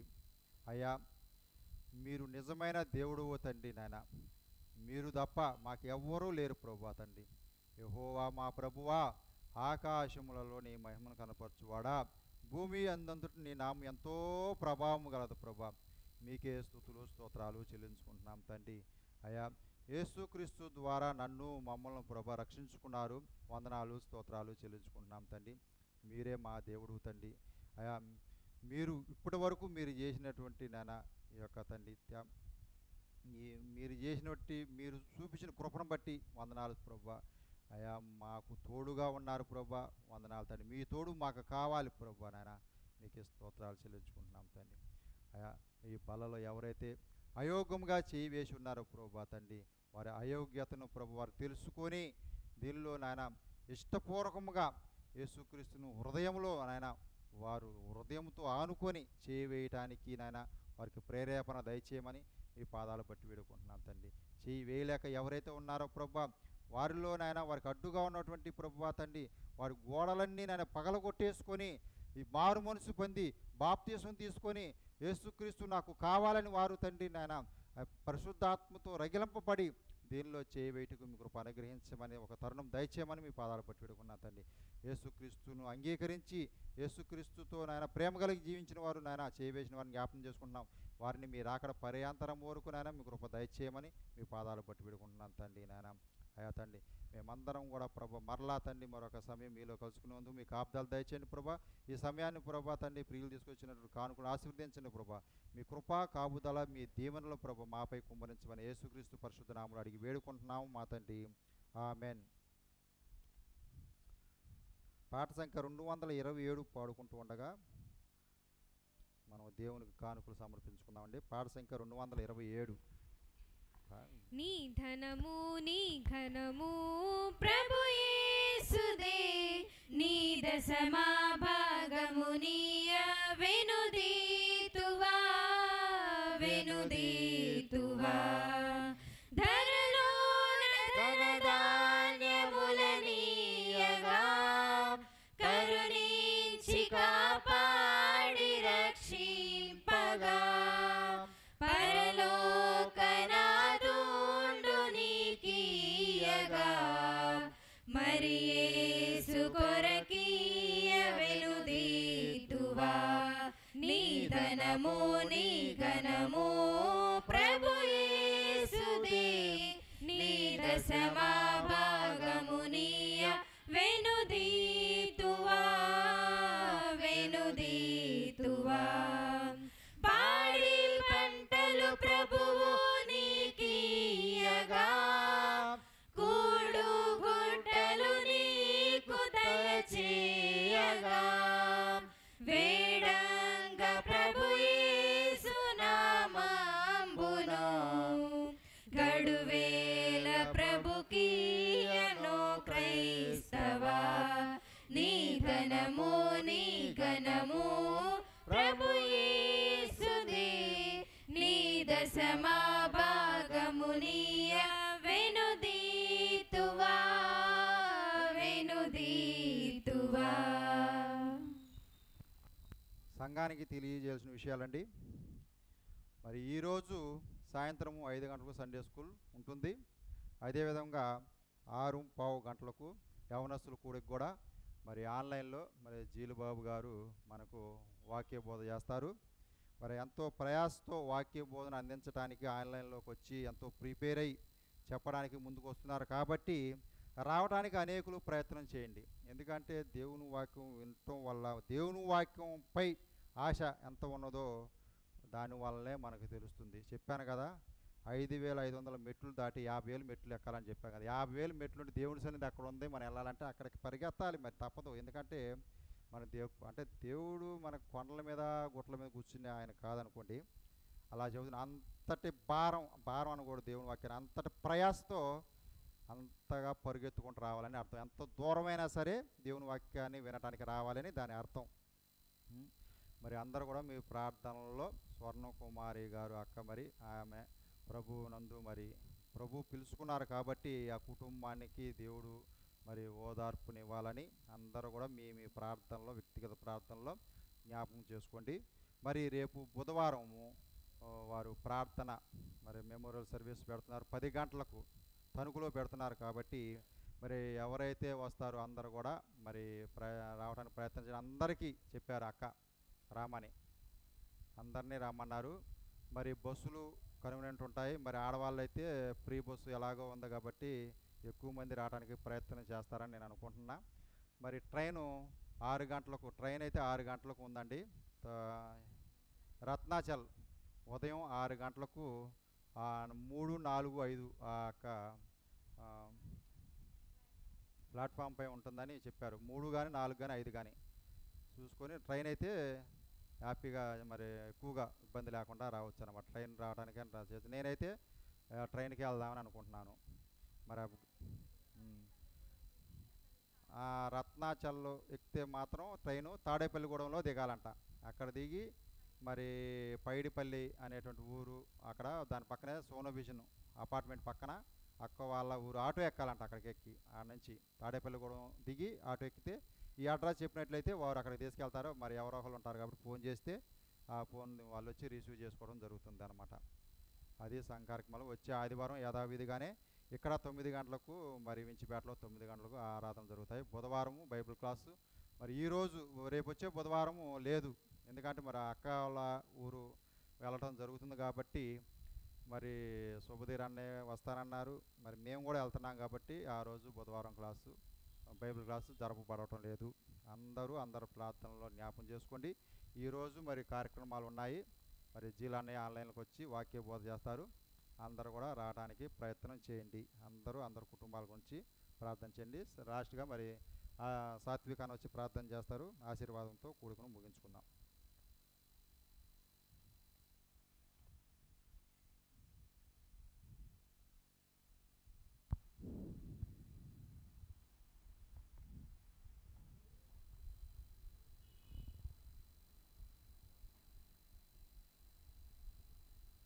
అందరికీ యేసు నామములో వందనాలు చెల్లిస్తున్నాను.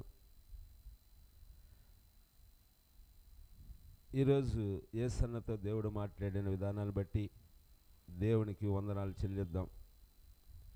నీవు నేను ఈ లోకములో నడుచుకుంటున్నామా? దేవుడు వాక్యం అనే ప్రేమలో మనం నడుచుకుంటున్నామా? బంధువులు అనే ప్రేమలో మనం నడుచుకుంటున్నామా? మన అంతరింద్రియాలను పరిశీలించుకొని, ప్రభు ముఖకాంతిలో మనం పరిశీలించుకొని, ఎందుకంటే మన ఎండిపోయిన మన పాత జీవితాలను వెలిగించిన దేవుడు, ఆయనకి వేలాది స్తుతులు చెల్లిద్దాం. నీకోసము నా కోసము పాప అపరాధముల చేత మనము సచ్చిన వారం ఈ లోకములు పడి ఉన్నప్పుడు ఆయన నీ కొరకు నా కొరకు సెలవులో పాప శిక్షణ పొంది నిత్య జీవమిచ్చిన యేసుక్రీస్తుకు వేలాది కృతజ్ఞత స్తుతులు చెల్లిద్దాం. ఎందుకంటే మన హృదయము మోసకరమైన హృదయము, దానిని మనము ప్రభు ముఖకాంతిలో పరిశీలించుకునే దాన్ని దరిచేద్దాం. పాపమనే మరణపుములను ప్రేమించి, పాపమనే మరణపుములను విరిచి, ఆయన నీ కొరకు నా కొరకు సెలవులో ఆయన ప్రాణాన్ని అర్పించి దారి తప్పిన నిన్ను నన్ను వెతికి రక్షించిన గొప్ప దేవుడికి, నశించిపోతున్న నిన్ను నన్ను లేవనెత్తటానికి తల్లి తండ్రి దేవునితో సమానంగా విడిచిపెట్టి లోకానికి నీ కొరకు నా కొరకు వచ్చిన దేవుడికి వేలాది స్తుతులు చెల్లిద్దాం. ప్రభువా, పరలోకమందున్న నా తండ్రి, పరిశుద్ధ దేవ, మహోన్నతుడా, మహిమగ ప్రభావము గల దేవ, సర్వశక్తిమంతుడువు, సర్వోన్నతుడువు, సర్వసృష్టికి ఆది సంభూతుడువైన నా తండ్రి, 24 పెద్దలతోనూ 4 జీవులతోనూ కోట్లాను కోట్ల దూతలతో నిత్యము కీర్తించబడుతూ స్తుతించబడుతున్న దేవా, మీ ఘనమైన శ్రేష్టమైన ఉన్నతమైన నీ నామములకు వేలాది స్తుతులు స్తోత్రములు చెల్లిస్తున్నాం. ప్రభువా, మొదటి వాడవుగా, కడపటి వాడవుగా, భూత వర్తమాన భవిష్యత్ కాలములోన నా ప్రభువుగా మీకే వందనాలు, స్తుతులు, స్తోత్రాలు. అగ్నిజ్వాల వంటి కన్నులు, అపరంజితమంటే పాదములు గల దేవుడువు, అసమానమైన తేజోమహిమ గల పరలోకమందున్న నా ప్రభువా మీకే వందనాలు, స్తుతులు, స్తోత్రాలు. మేము ప్రభువా గడిచిన దినమనంతయు మీ రెక్కల కింద కాచి మీ కృపాక్షేమములు మా ఎంట ఉంచి మా చేతులు పట్టుకుని నేర్పిస్తున్న దేవాది దేవుడు మీరే. సైన్యములకు అధిపతియే పరిశుద్ధుడు పరిశుద్ధుడు పరిశుద్ధుడని నిత్యము కొనియాడబడుచున్న దేవా, మీకే వందనాలు, స్తుతులు, స్తోత్రాలు. ప్రభువా, మేము ప్రభువా తల్లి గర్భములో పడిన మొదలుకొని లోకములు ఈ అంధాకారములు అలమడిస్తున్నప్పుడు దిక్కులేని వాళ్ళమే దిక్కులు ఎతుకుతూ మట్టి పురుగుల వలె సచ్చిన వరమై గొంగల పురుగు వలె మా జీవితాలు ఈ లోకములు నశించిపోతుండగా ప్రభువా, పరలోక రాజ్యాన్ని విడిచిపెట్టి ఈ లోకానికి లోకరక్షకుడుగా నీ కొరకు నా కొరకు వచ్చి భూ ఆకాశముల మధ్య నా కలవరి శిలువలో వేలాడి ప్రభువా, ఆ కలవరి శిలువ ప్రేమించి మీ అమూల్యమైన నిష్కలమైన దేవుని గొర్రెపిల్ల రక్తం ద్వారా మా పాపములు కడిగి పరిశుద్ధపరిచిన గొప్ప తండ్రి, మీకు వందనాలు, స్తుతులు, స్తోత్రాలు. నీలాంటి ప్రేమ ఈ లోకంలో ఎవరు చూపించారు ప్రభా? మా పాప భారముల కలవరి శిలువలో మోసింది ఎవరయ్యా? మీరే. గుండె పగిలిన వారిని బాగు చేసింది మీరే. ఎండుచున్న ఎముకలను తిరిగి జీవింపజేసింది కూడా ప్రభా మీ ఆదరణయ్యా. నాలో ఉన్న ఊపిరి మీదే తండ్రి, నాలో ఉన్న ప్రాణము మీదే, నాలో ఉన్న రక్తము మీదే, మీలో ఉన్న ఆలోచన కూడా ప్రభు మీదేనయ్యా. ఎన్ని తలిచినా ఏది అడిగినా ప్రభు జరిగేది నీ చిత్తమే. నీ చిత్త ప్రకారము మాలో జరిగించమని ప్రార్థన చేస్తున్నాం ప్రభు. 50 దినాన ప్రభు మీరు మాట ఇచ్చినట్లుగా పరలోక రాజ్యం నుండి లోకానికి మీ పరిశుద్ధాత్మ పంపి ఆ పరిశుద్ధాత్ముడి నాలో ఉంటూ పాపముల నుండి తీర్పులోనికి నడిపిస్తున్న పరిశుద్ధాత్మదేవా, మీకే స్తుతులు, స్తోత్రాలు. తండ్రి, మా సంఘాన్ని మీరు జ్ఞాపకం చేసుకోండి. సంఘములను ప్రతి కుటుంబాన్ని పేరున ప్రభు మీరు ఆశీర్వదించండి. ఏ అవసరతతో, ఏ కష్టములు, ఏ బాధలు ఉన్నాడో సమస్తము తండ్రి, ఎందుకంటే మాకు రక్షకుడు దేవుడు, సమస్తమే మీరే కనుక ప్రభా మీరే మాకు సమకూరుస్తారని కూడా ఉదయపరుగా నమ్ముచున్నాం ప్రభా. సంఘ కాబరి యేసులు ఉన్నారు, అక్కడ ఉన్నంత కాలము ప్రభా మీ కృపా కాపుదలు దయచేయండి. తిరిగి ప్రయాణంలో కూడా ప్రభు మీరు ఆస్వాదించండి. ఇంచిబెట్టి సంఘాన్ని కూడా ప్రభు మీరు ఆస్వాదించండి ప్రభు. మీకు వందనాలు, స్తోత్రాలు. స్వర్ణ కుమారుని ప్రభా మీరు ఆస్వాదించండి ప్రభా. మీ పరలోక రాజ్యములు తీసుకెళ్లారని ఉదయపం నమ్ముచున్నాం ప్రభా. వాళ్ళ కుటుంబాలు ప్రభా అనేకమైన బాధలతో ఉన్నప్పుడు మీ రక్షణ, మీ కృప, మీ ఆదరణ దయచేయండి ప్రభా. ప్రతి ఆలోచన నుండి మీ విడుదల దయచేయండి ప్రభు. ఇక్కడ యేసుని అభిషేకించారు, ఆదరించారు, బలపరి శక్తినిచ్చి తమ ద్వారా ప్రభా మాతో మాట్లాడినందుకు మీకు వందనాలు, స్తోత్రాలు తండ్రి. ఈ లోకములో ఉండాలా మేము ఆత్మీయ వరములతో మేము ఈ లోకంలో జీవించాలి ప్రభా. మీ కృప మాకు దయచేయమని మీరు కలుసుకునే వారికి మీ కృప కాపుదల మెండిని దేవులు ప్రభా మా సంఘం మీద, మా సంఘముల ప్రతి కుటుంబం మీద కుమ్మరించమని, మహిమ ఘనత ప్రభావాలు అందరి తరపున మీరు ఆరోపించుకోమని నా రక్షకుడైన నా ప్రభు మీ ప్రియకుమారుని యేసుక్రీస్తు నామములో ప్రార్థించి అడిగి వేడుకుంటున్నాను తండ్రి. ఆమేన్.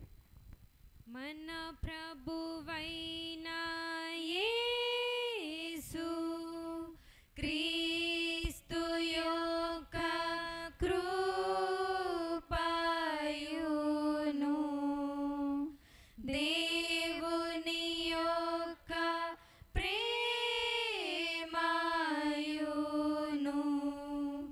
పరిశుద్ధాత్మ యొక్క సహవాసమును మనకందరకును తోడైయుండునుగాక.